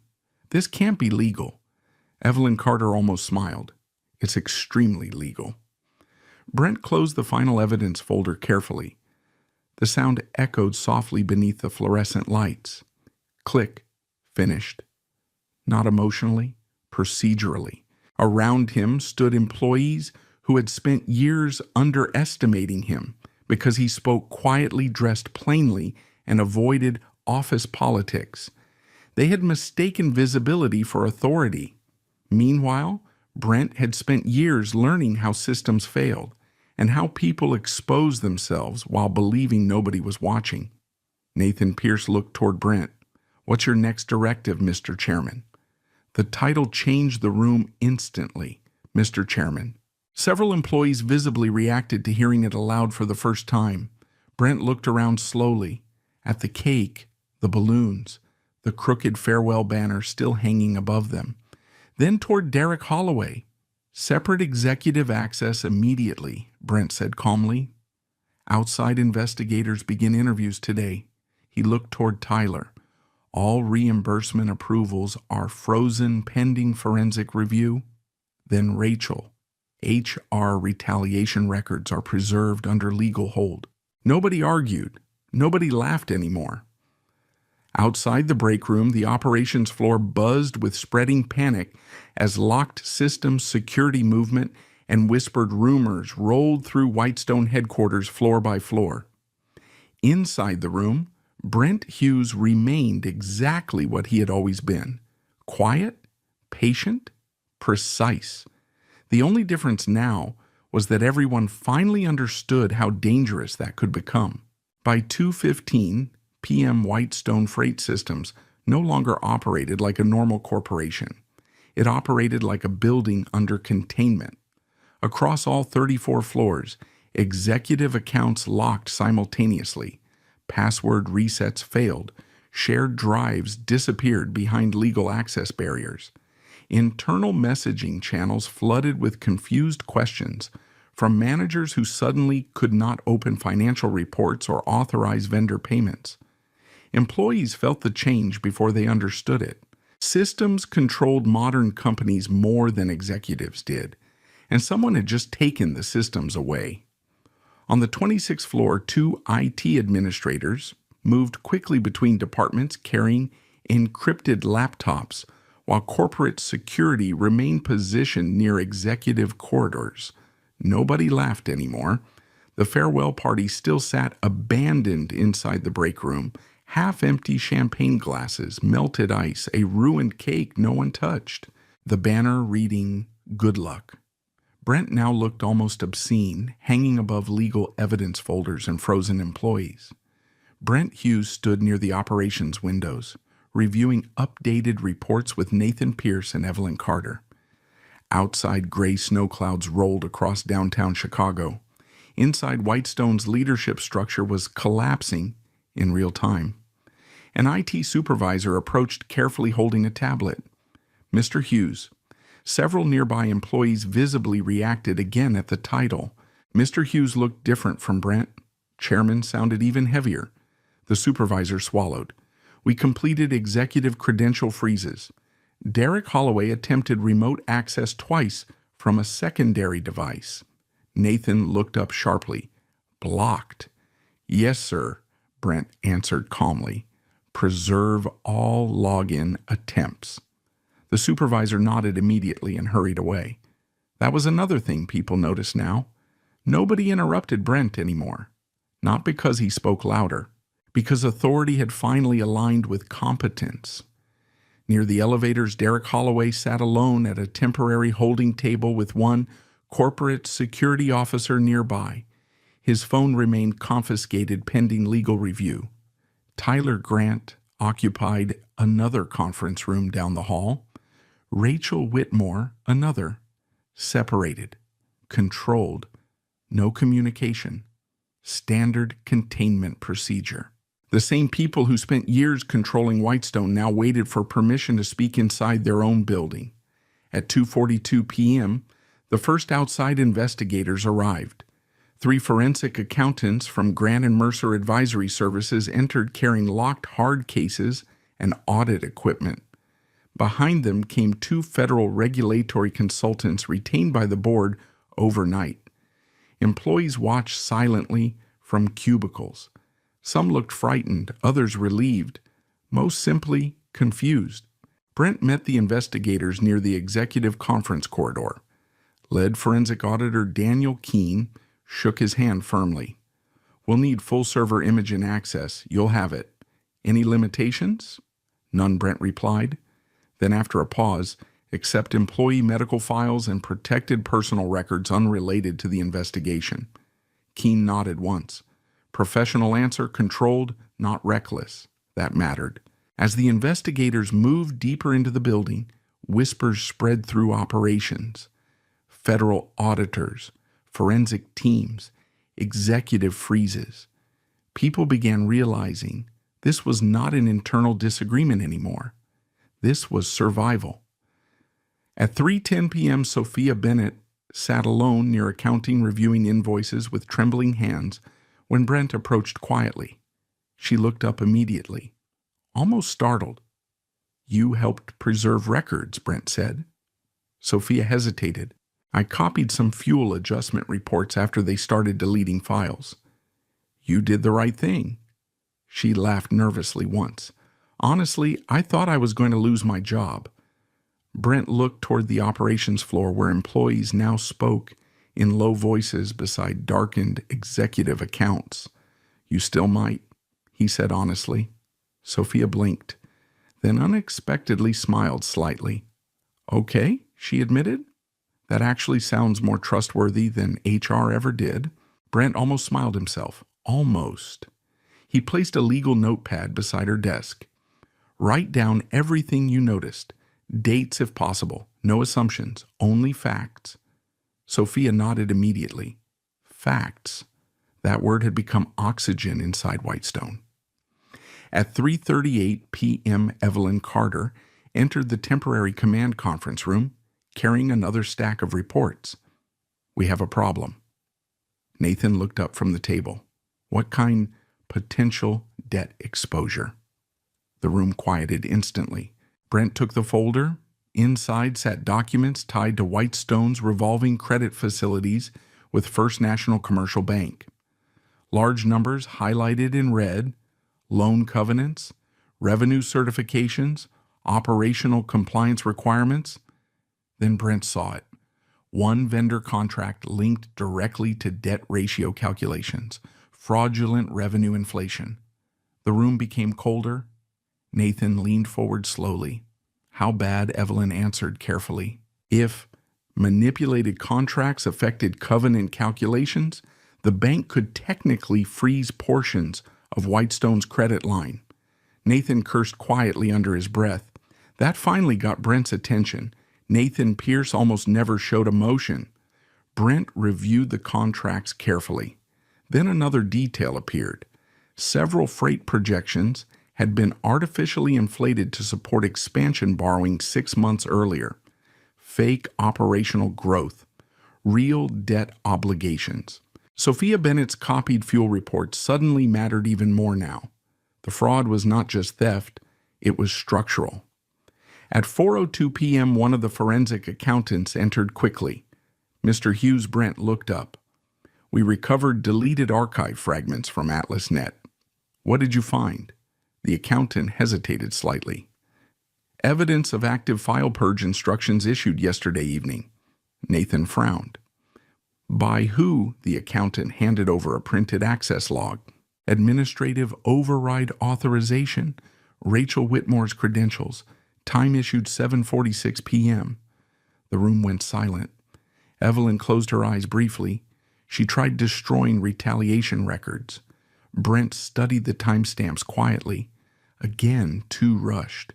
Fear accelerated mistakes. At 4:30 p.m., a junior operations manager knocked carefully on the conference room door. Sitter Brent looked up. The manager shifted nervously. There are rumors federal agents are coming. Not currently, Brent replied. The manager visibly relaxed. Then Brent added, but outside investigators are conducting a formal forensic review. The manager nodded quickly. Should employees be worried? Brent thought briefly before answering. Only if they intentionally participated. The manager left looking pale. Nathan watched the closed door. You realize panic is spreading through the building. Yes. You seem remarkably calm about it. Brent looked toward the evidence covering the conference table. Wire transfers, deletion logs, fraud structures, years of hidden behavior exposed through numbers. Panic doesn't change records, he said. At 5:14 p.m., another discovery arrived. A forensic analyst entered carrying reconstructed server backups. We found an additional contract hidden under archive procurement folders. Brent reviewed the file immediately. His expression changed slightly for the first time all afternoon. Nathan noticed. What Brent turned the contract around. Fraudulent debt restructuring approvals tied directly to Whitestone's primary bank covenants. False revenue certifications. Backdated executive approvals. Amounts exceeding $42 million. Nathan stared at the pages. Oh, God. Even Evelyn looked shaken now. This could trigger immediate lender intervention. Brent read deeper into the contract silently. Then he noticed the timestamp. Uploaded 36 hours earlier. Recent. Very recent. Not old fraud. Ongoing fraud. Derek Holloway had still been moving money while Brent was being terminated. Nathan leaned heavily against the conference table. How long before the bank notices? Evelyn answered quietly. If they haven't already, maybe 72 hours. Brent looked through the conference room glass toward the darkening operations floor outside.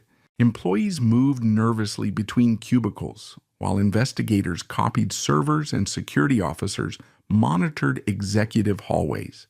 Whitestone was still standing, but now Brent understood something dangerous. The fraud inside the company was larger than reimbursement theft. If the debt manipulation surfaced publicly before containment, Whitestone itself might collapse.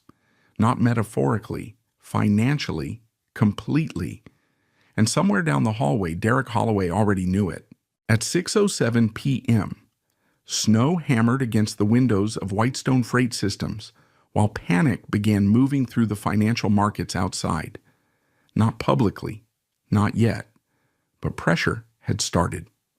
Inside the temporary command room on the 29th floor, Brent Hughes stood beside a conference table covered in debt reports, forensic summaries, and legal binders, while 3 screens displayed live operational data from across Whitestone's freight network. The building had grown quieter as evening settled over Chicago. Most employees had been sent home early. Only investigators, IT staff, legal teams, and essential operations personnel remained. The farewell party downstairs had already been dismantled by maintenance, but the smell of spilled champagne still lingered faintly in the break room carpets. Nathan Pierce entered quickly holding his phone. "We have movement." Brent looked up. "From who, Derek?" Evelyn Carter turned immediately from her laptop. What kind of movement? Nathan placed the phone onto the conference table. A financial news alert filled the screen. Whitestone Freight faces possible internal investigation, sources claim. Another alert followed seconds later. Unconfirmed reports suggest liquidity concerns inside major Midwest logistics firm. Evelyn's expression hardened instantly. He leaked it. Nathan nodded grimly. Someone fed partial information to 2 business reporters. Brent read the alerts silently. Incomplete details, strategic wording, just enough uncertainty to trigger fear, not enough clarity to stop speculation. Classic pressure tactic. If lenders panic before controlled disclosure, Nathan said quietly, we could lose access to operating liquidity by Monday. Outside the conference room, investigators moved quickly between offices carrying sealed evidence containers. The entire building now operated under emergency rhythm. Fast voices, faster decisions. Brent continued reading the reports, then he looked toward Evelyn. "How quickly can we brief the banks?" "We already started," she answered. "But if markets move first, narrative control becomes harder." Nathan rubbed both hands across his face tiredly. "Derek knows exactly where the pressure points are." "Yes," Brent said calmly. "He built them." At 6:21 p.m., one of the IT administrators hurried into the room carrying a tablet. "Mr. Hughes, what is it?" "We detected attempted external downloads from a restricted backup server 15 minutes ago." Nathan looked up sharply. From inside the building, remote access attempt routed through an external VPN. Brent extended his hand. "Show me?" The administrator turned the screen. Unauthorized credential attempt. Executive level legacy access. Source terminal masked through multiple relays. But one detail remained visible. Recovery email linked to Derek Holloway's secondary authentication profile. Evelyn exhaled slowly. "He's trying to pull internal financial records." "Or destroy them," Nathan added. Brent handed the tablet back. "Lock all legacy administrative channels immediately." The administrator nodded and left quickly. Nathan stared toward the dark windows overlooking downtown Chicago. This could spiral fast. Brent remained still for several seconds. Then he opened a folder near the center of the table. Inside sat several documents Nathan had not yet reviewed. Controlled disclosure timelines, emergency lender briefing schedules, contingency operational statements. Evelyn noticed first. "What is that?" Brent answered simply. "Preparation." Nathan frowned slightly. "You already drafted crisis responses yesterday." Silence. Evelyn looked directly at him now. "You expected this?" "I expected escalation." Nathan stared down at the organized packets, detailed timelines, legal sequencing, bank communication structures, internal employee guidance, everything prepared before the board even appointed him chairman. The realization changed the room slightly. Not because Brent had predicted danger, because he had prepared for it quietly, while everyone else underestimated him. Nathan picked up one document, Emergency Creditor Disclosure Framework. "This is good," he admitted quietly. Brent said nothing. Outside the conference room, snow thickened over the city while freight trucks continued moving across Whitestone's national routes, completely unaware that the company operating them stood inches from collapse. At 6:48 p.m., Evelyn's phone rang. She answered immediately. "Yes." The room listened silently. Then her expression shifted, not panic, calculation.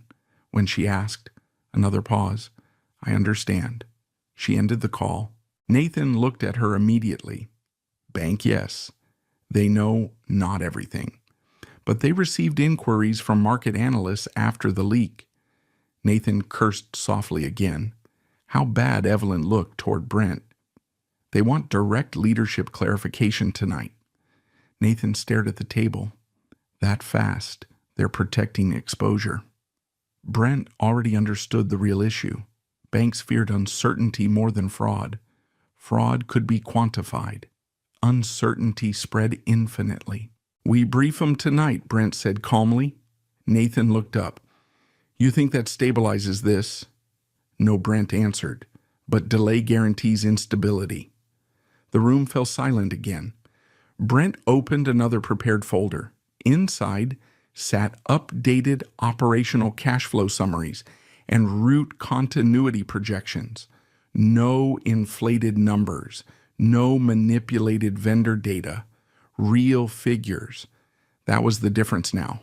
Reality instead of performance. At 7:15 p.m., Derek Holloway finally requested legal counsel formally through security. Nathan looked toward Brent. "Do you want to authorize external communication?" Brent considered briefly. "Yes, but monitored." Nathan nodded once. Even now, Brent noticed something important. Derek still believed leverage remained. That meant he still had something planned. At 7:32 p.m., another problem arrived. Sophia Bennett entered the conference room, clutching a printed report tightly. Her face looked pale. "I think I found something else." Brent motioned for her to continue. Sophia laid the papers onto the table. "These freight expansion projections from 6 months ago," she said nervously. "The revenue assumptions don't match actual route capacity." Nathan scanned the pages, then looked up sharply. Jesus. The projected growth supporting Whitestone's debt expansion had been fabricated almost entirely. Artificial volume forecasts, inflated route utilization, fake long-term contracts, not just reimbursement fraud, institutional fraud.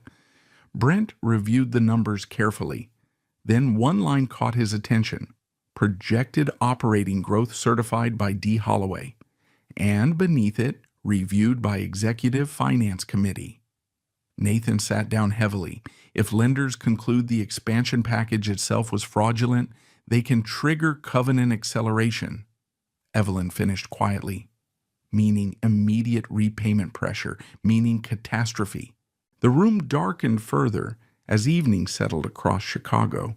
For several seconds, nobody spoke. Then Brent closed the report calmly. "We move now?" Nathan looked up. How Brent pointed toward the prepared disclosure framework, controlled disclosure, immediate lender briefing, independent audit cooperation, full operational continuity assurances. Nathan blinked once. You think that's enough? No, Brent replied honestly.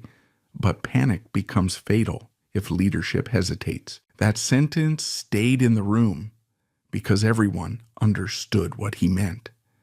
Derek Holloway had spent years controlling Whitestone through confidence, intimidation, and appearances. But Brent Hughes controlled differently, through preparation. At 8:04 p.m., the emergency lender call began. Large banks joined remotely from New York, Chicago, and Charlotte. Legal teams connected, board representatives assembled. Brent sat at the head of the conference table for the first time as acting chairman. No expensive suit, no performance voice, just his dark coat hanging beside the chair and stacks of verified documents organized in exact rows before him. Nathan watched quietly as Brent began speaking. No panic, no exaggeration, only facts. Whitestone identified material executive misconduct tied to reimbursement structures and financial reporting. Brent said calmly, independent forensic review is active. Operational continuity remains stable. Freight movement nationwide continues without interruption. Simple, clear, measured. The lenders listened carefully. Questions followed. Brent answered everyone directly. No evasions, no corporate language, and slowly, almost invisibly, the temperature inside the room changed. Not safe, but stable enough to survive the night. At 9:11 p.m., after the final lender disconnected, Nathan leaned back heavily. You may have just saved this company. Brent looked through the conference room windows toward the dark Chicago skyline. Snow still falling, lights stretching endlessly beyond the river. No, he said quietly. I just stopped it from dying today. Monday morning arrived with freezing rain and silence. Not ordinary office silence, controlled silence. The kind that settled over buildings after disaster passed through, but before anyone fully understood the damage left behind. Whitestone Freight Systems reopened under emergency oversight at 6 a.m. Corporate investigators still occupied multiple floors. Outside legal counsel moved between conference rooms carrying sealed boxes of records. IT specialists monitored restored systems around the clock while temporary compliance protocols locked down executive approvals across every division. But the company was still operating. Freight still moved. Drivers still crossed interstate highways carrying medical equipment, frozen cargo, and manufacturing supplies across the Midwest. That mattered. Brent Hughes arrived before sunrise. Same silver Ford Fusion. Same dark wool coat, same worn leather briefcase. The only visible difference was the temporary executive badge clipped beside his belt now. Acting chairman. The security guards downstairs stood straighter when he entered. Lewis gave a small nod. Morning, Mr. Hughes. Morning. No performance. No congratulations. Brent preferred it that way. The elevator ride to the executive floor felt unfamiliar. Not because of the office, because of how people reacted now. Employees lowered their voices when he passed. Managers stepped aside in hallways. Several workers looked embarrassed simply making eye contact. Respect born from fear always carried an uncomfortable smell. At 6:18 a.m., Brent entered the chairman's office for the first time alone. Arthur Callahan had already cleared most personal belongings over the weekend. The office looked almost sterile now. Large windows overlooking the river, dark walnut desk, leather chairs, framed photographs removed from walls leaving faint outlines against the paint. Brent placed his old briefcase beside the desk carefully, then stood silently looking out across downtown Chicago. Snow drifted between skyscrapers while headlights crawled through morning traffic below. 2 days earlier, he had been terminated inside a glass conference room downstairs. Now the same executives who fired him sat under legal review. Strange how quickly power changed shape.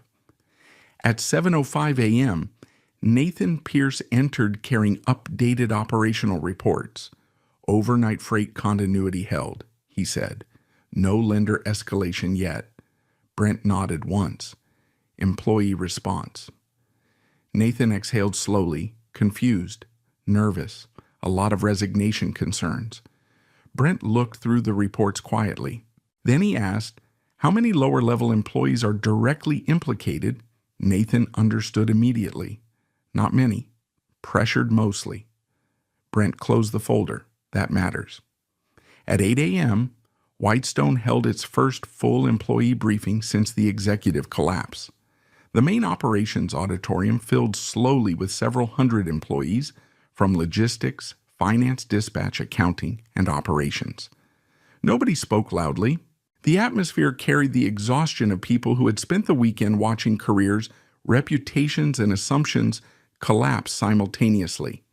Sophia Bennett sat near the middle row, clutching a legal notepad against her chest. Tyler Grant's chair remained empty. Derek Holloway's empty too. Rachel Whitmore's HR team occupied an isolated section near the back wall, avoiding eye contact with everyone. At exactly 8:12 a.m., Brent walked onto the stage beside Nathan Pierce and Evelyn Carter. No music, no applause. Brent stood behind the podium for several seconds before speaking. The room became completely still. I'm not going to give a motivational speech, he said calmly. Several employees blinked in surprise. Good.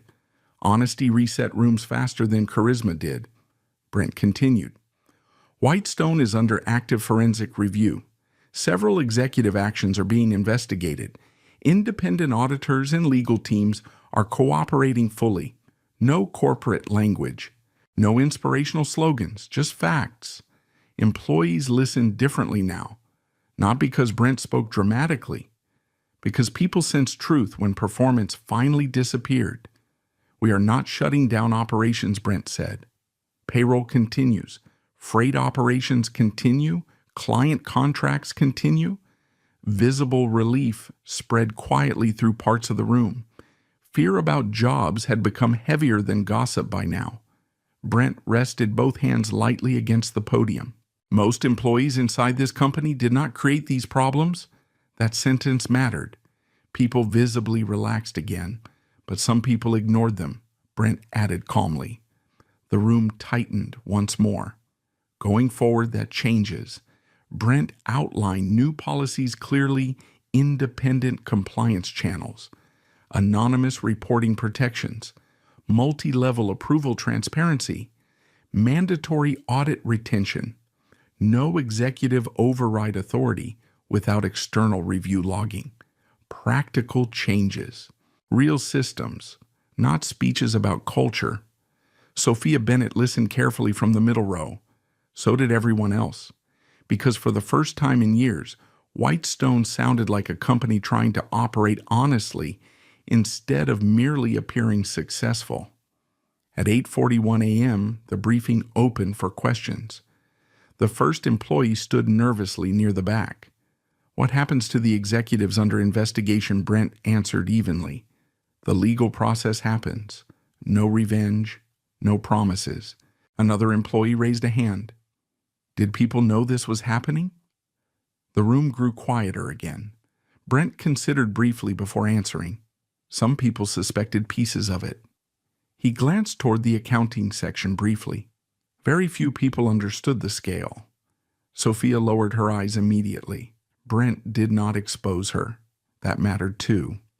Near the back row, one of Rachel Whitmore's HR coordinators slowly raised her hand. Her voice shook slightly. I signed some disciplinary reports because I was instructed to. Silence. Every eye in the room shifted toward her. Brent answered calmly. Cooperation matters now more than silence. The woman nodded quickly, almost relieved. The meeting ended without applause. Again, better that way. As employees filed slowly out of the auditorium, several people approached Brent awkwardly. Not dramatic apologies. Worse, corporate guilt. A logistics supervisor cleared his throat nervously. I should have spoken up earlier. Brent nodded once. A procurement analyst followed. I laughed at some things Tyler said. Another employee admitted quietly, I thought you were paranoid. Brent accepted each statement the same way. No emotional speeches, no comfort, just acknowledgement. People revealed themselves eventually without pressure. At 10:26 a.m., Brent walked through the now empty break room where the party had happened Friday afternoon. Maintenance removed the balloons. The cake was gone, but faint tape marks still clung to the walls where the Good Luck Brent banner had hung. One forgotten champagne stain remained near the sink counter. Brent stood silently for several seconds, then noticed something left on one of the tables, a printed photograph. Someone had uploaded a picture from the party to social media before everything collapsed. Tyler laughing, Rachel smiling, champagne glasses raised, the farewell banner visible behind them. Timestamp, 12:41 p.m., 20 minutes before Brent walked through the door as chairman. Nathan entered quietly behind him. You keeping that? Brent looked at the photograph again. No. He placed it face down onto the table. Nathan studied him carefully. You're handling this better than most people would. Brent looked around the empty break room. Plastic celebration decorations already forgotten. Temporary cruelty preserved forever in photographs. My father worked rail yards for 32 years, Brent said quietly. Nathan remained silent. He used to say weak men become cruel the moment they feel safe. The room stayed quiet. Then Brent adjusted the cuff of his coat slightly and walked toward the hallway. Outside, Whitestone still carried scars from the weekend. Investigators still moved between floors. Fear still lived inside conversations. But for the first time in years, the company was finally being forced to face itself honestly. And Brent Hughes intended to keep it that way. 3 months later, Whitestone Freight Systems still carried scars. But it was alive. That alone surprised people. Most corporate collapses happened quietly at first. Credit lines tightened, clients drifted away, vendors stopped trusting payment schedules.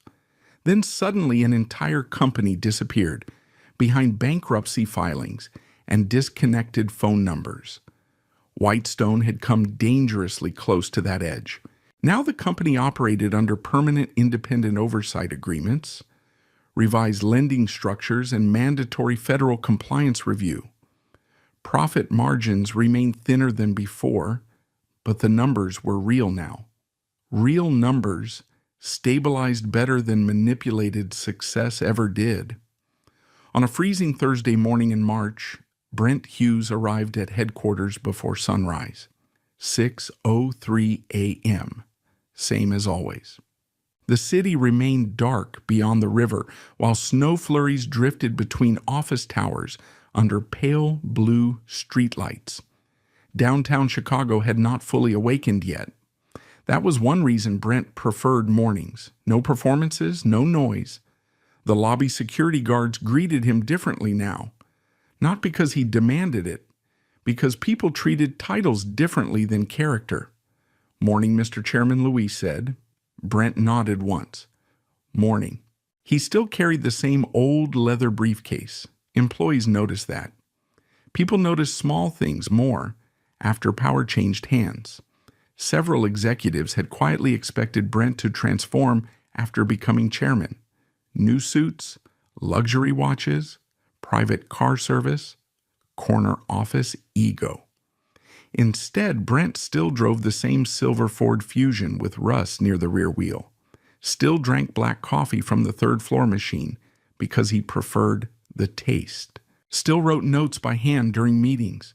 That unsettled certain people more than authority itself. At 6:22 a.m., Brent entered the chairman's office and immediately opened operational reports from overnight freight divisions, Denver routes, Detroit delays, cold storage metrics from Milwaukee. Real work, not image management. Nathan Pierce entered 10 minutes later carrying updated legal summaries. Federal prosecutors finalized preliminary filings. Yesterday, he said. Brent looked up. Nathan placed the folders down carefully. Derek Holloway accepted partial cooperation terms. Brent read the first page silently. Wire fraud exposure, financial conspiracy, evidence tampering. Tyler Grant had entered negotiations separately through private counsel. Rachel Whitmore faced civil liability tied to retaliatory employment actions and destruction of protected records. Nathan watched Brent quietly. No reaction. Brent closed the folder. The reaction happened months ago. That was true. The emotional part of collapse arrived first. The legal part simply moved slower. At 7:15 a.m., Brent attended the weekly operational recovery meeting with division managers. The atmosphere felt different now. Still tense sometimes, but cleaner. Managers discussed actual problems instead of hiding them behind performance language. A logistics director openly admitted fuel forecasting errors during Midwest winter routes. Nobody panicked. Nobody punished honesty. That mattered more than motivational speeches ever could. Sophia Bennett now sat 3 seats from Brent as newly promoted Senior Financial Compliance Coordinator. Her desk had moved out of the accounting bullpen weeks earlier. She still looked slightly uncomfortable during executive meetings, probably healthier that way. At one point during the meeting, a route manager hesitated before admitting projected delivery targets would be missed due to weather delays. Brent simply asked, "What's the realistic recovery timeline?" The manager blinked once, then answered honestly, not defensively. That difference changed organizations slowly from the inside. At 9:40 a.m., Brent walked through the 26th floor operations department alone. Employees still grew quieter when he passed, but no longer out of fear entirely, more out of awareness. The building understood now that systems mattered, documentation mattered, small decisions mattered. Near the old sales bullpen, 2 analysts argued quietly over vendor coding procedures. One stopped immediately when Brent approached. "Sorry, sir." Brent looked at the screen briefly. "You flagged the reimbursement mismatch." "Yes." "Good." Then he kept walking. Simple, direct. The analyst stared after him in silence. Because under previous leadership, discovering problems created danger. Now hiding problems created danger instead. At 11:15 a.m., Brent left headquarters unexpectedly and drove west through Oak Park beneath cold gray skies. Snow lined the cemetery roads in uneven banks beside leafless trees. Leonard Hughes had been buried there 8 years earlier, former railroad mechanic. 32 years working freight systems across Illinois rail corridors. Hands permanently scarred from steel couplings and winter machinery repairs. Brent stood quietly beside the gravestone carrying a small brass railroad pin inside his coat pocket. No dramatic speech, no tears, just silence. Wind moved softly through bare branches overhead. The gravestone remained simple. Leonard Hughes, 1948 to 2018. Work hard. Stay honest. Brent brushed snow carefully from the engraved letters with one gloved hand, then placed the brass railroad pin beside the flowers, already frozen lightly under ice. His father never trusted loud men, said they usually compensated for something. Growing up, Brent remembered long drives in old pickup trucks while Leonard explained freight systems, union politics, and machine failures with the same calm patience. "Everything breaks eventually," Leonard once told him beside a rail yard outside Joliet. "The trick is noticing the sound before the collapse." Back then, Brent thought he meant engines. Now he understood differently. At 12:42 p.m., Brent returned downtown. Whitestone headquarters rose above the river ahead like a steel mirror against the winter sky. 3 months earlier, employees inside that building celebrated his termination with champagne and cheap cake. Now Derek Holloway awaited sentencing hearings. Tyler Grant no longer appeared on company websites. Rachel Whitmore's professional certifications were under review. And Whitestone still stood, not because Brent destroyed anyone, because he refused to let the company keep lying to itself. At 1:30 p.m., Brent reviewed quarterly stabilization metrics with Nathan Pierce inside the executive conference room. Operational losses had slowed. Client retention improved. Several lenders restored limited confidence agreements after successful independent audits. Nathan looked over the reports quietly. You know, he said, most people in your position would have cleaned house aggressively. Brent signed several approval documents calmly. Fear creates quieter employees, he replied, not better systems.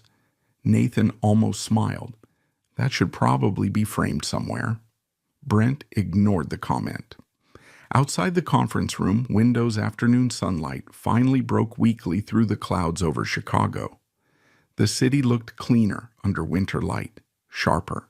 At 5:58 p.m., most employees had already gone home when Brent walked once more through the old break room on 26. It looked completely ordinary again now. Fresh paint, clean counters, no decorations, no champagne. But Brent still remembered exactly where Tyler stood holding the glass, exactly where Rachel smiled, exactly where everyone laughed. Memory attached itself to places more stubbornly than people admitted. He looked around quietly for several seconds, then shut off the break room lights and stepped back into the hallway. Tomorrow morning, Whitestone would continue again. Freight routes, audits, meetings, real work. Not dramatic endings. Just systems rebuilt slowly by people finally forced to see clearly. And for Brent Hughes, that was enough. The annual shareholder meeting took place on a cold April morning beneath clear Chicago skies. 6 months earlier, Whitestone Freight Systems had stood on the edge of collapse. Now the company's stock had stabilized. Federal oversight remained active. Independent auditors still reviewed quarterly operations. Several lawsuits continued moving through the courts, but the company survived. That mattered more than public image ever would. At 7:02 a.m., Brent Hughes arrived at the downtown conference center, carrying the same worn leather briefcase that employees once mocked openly. The leather near the handle had cracked further during winter. He still used it anyway. Outside the building, black sedans lined the curb while shareholders, legal representatives, and transportation analysts crossed the plaza beneath sharp morning wind. Nathan Pierce walked beside Brent toward the entrance. You know, Nathan said quietly, investor confidence reports specifically mention your leadership style now. Brent adjusted his coat slightly against the cold. That sounds unfortunate. Nathan laughed once. You still hate attention. It usually hides something. Inside the conference hall buzzed with controlled corporate energy. Projector screens displayed Whitestone branding above the stage, while financial reporters arranged cameras near the rear seating area. Shareholders gathered around coffee stations discussing freight recovery numbers and regulatory outcomes. Several people recognized Brent immediately now. They stepped aside automatically as he passed, not because he demanded status, because stories traveled fast in corporate America, especially stories involving executive fraud, boardroom collapse, and a man quietly fired hours before becoming chairman. Brent ignored most of it. Attention changed very little about actual work. At 7:38 a.m., he entered the backstage preparation room where Evelyn Carter already reviewed final legal briefing materials. You're officially boring now, she said without looking up. Brent paused. That sounds positive. It is, Evelyn replied. 3 quarters ago, Whitestone was one federal subpoena away from financial cardiac arrest. She handed him updated shareholder summaries. No surprises today. Investors want stability. Brent glanced through the numbers calmly. Real revenue growth, controlled debt restructuring, transparent operational forecasting. Nothing inflated, nothing hidden. The company looked smaller than before, but healthier. Nathan entered moments later carrying another folder. The board vote finalized this morning. Brent looked up. Nathan extended the signed resolution. Permanent chairman appointment confirmation. Unanimous approval. Brent read the page silently for several seconds, then closed the folder again. No smile, no dramatic reaction. Nathan watched him carefully. You really did expect this to feel bigger, didn't you, Brent considered honestly. No. That answer stayed in the room quietly, because becoming chairman had never been Brent's goal. Surviving the truth had been. At 8:15 a.m., the annual meeting officially began. Shareholders filled the main hall beneath bright stage lighting, while financial analysts opened laptops across long conference tables. Whitestone's new quarterly numbers appeared on the giant projection screens overhead. Lower profit margins, stronger liquidity positioning, improved compliance ratings. The audience listened differently now, not excited, trusting. Trust moved slower than excitement, but lasted longer. Nathan Pierce opened the meeting formally before introducing Brent as permanent chairman of Whitestone Freight Systems. Applause followed. Professional, measured. Brent walked to the podium, calmly. He looked almost exactly like he had 6 months earlier. Same plain dark suit, same careful posture, same quiet presence. Only now people listened before he spoke. Brent rested both hands lightly against the podium. For the past 6 months, he began calmly. Whitestone has operated under independent review while rebuilding operational integrity. No flashy language, no victory speech. Several investors exchanged glances immediately. They had expected polished corporate theater. Instead, they received numbers, operational restructuring details, audit reforms, vendor transparency protocols, freight continuity improvements. Brent spoke the same way. He always had clear, precise, without unnecessary performance. And strangely, that worked better now than charisma ever would have. At one point during the presentation, a transportation analyst raised a question from the audience. Mr. Hughes, how do you prevent executive abuse from happening again? The room quieted. Important question. Brent answered immediately.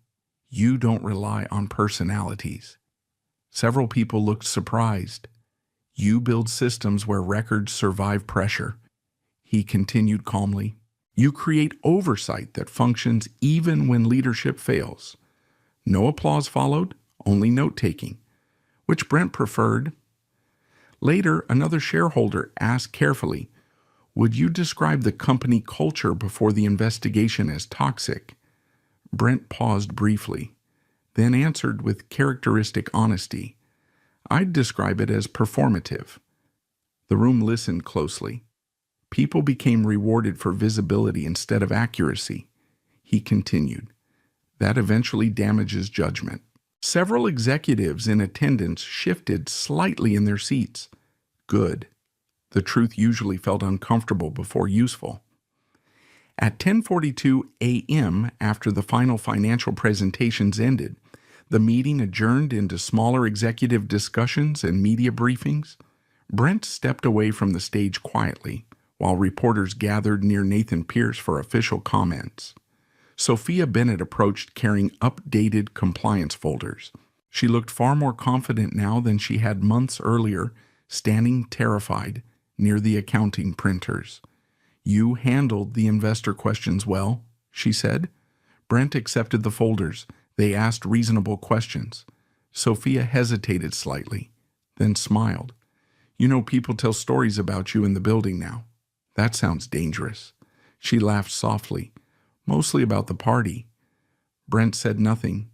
Sophia's smile faded slightly. I still can't believe they actually did that. Neither could many employees. The story had spread through Whitestone like permanent folklore. The executives who celebrated a quiet man's firing hours before discovering he owned their careers instead. Brent looked toward the conference hall windows overlooking the Chicago skyline. People usually become cruel when they think consequences disappeared. he said quietly. Sophia nodded slowly. At 12:05 p.m., Brent returned to Whitestone headquarters after the shareholder meeting concluded. The building looked calmer now, cleaner, real. He rode the elevator alone to the 26th floor. The old operations department remained busy with ordinary work freight schedules, vendor reviews, weather delay updates. No champagne, no office politics performances, just work. Brent walked slowly toward the former break room. Construction crews had finished renovations 2 weeks earlier. The room looked completely different now. Fresh walls, training displays, compliance reporting stations, digital ethics review terminals mounted near the entrance. Above the doorway hung a simple plaque, Whitestone Operations Training Center. No mention of what the room used to be. No memorial to humiliation. Only purpose. Brent stepped inside quietly. Several employees participated in compliance certification training near the back tables. They looked surprised seeing him there. One young operations analyst stood nervously. "Sorry, Mr. Hughes, we can clear the room if you need." No, Brent interrupted calmly. The employee sat back down immediately. Brent walked slowly through the room. This same space once held cheap champagne and laughter, celebrating his downfall. Now it trained employees how to prevent fraud and retaliation. That felt more useful than revenge ever could. At 6:11 p.m., after most employees left for the evening, Brent finally returned upstairs to the chairman's office. Sunset burned orange across the Chicago skyline, beyond the windows. He placed the old leather briefcase carefully beside the desk once more. Then he opened the top drawer and removed Whitestone's newly signed ethics charter. Independent oversight, protected reporting systems, mandatory audit preservation, real accountability. Brent signed the final approval page quietly, then rested the pen beside the document while the last sunlight faded slowly across the city. Months earlier, people laughed because they believed quiet men had no power. They were wrong. Quiet men simply understood something louder. People often forgot. The truth did not need noise, only time. Sometimes the most dangerous mistake people make is assuming silence means weakness. Brent Hughes never fought for attention. He never tried to dominate rooms, impress executives, or win office politics. He simply paid attention while everyone else performed. And in the end, facts outlived arrogance. A lot of people watching this story probably know what it feels like to be underestimated. Maybe you were the quiet employee nobody noticed. Maybe people mistook your patience for fear or your restraint for helplessness. But real strength is often invisible at first. It shows itself later through preparation consistency and the ability to stay calm while everyone else loses control. If you've ever stayed quiet while people judged you wrong, comment your experience below. I read those stories carefully, and honestly, they're often more powerful than the videos themselves. And if you enjoyed this story, subscribe to the channel. Tomorrow's story is about a mechanic everyone mocked for years, until the night a billionaire's private jet stopped working in the middle of a storm.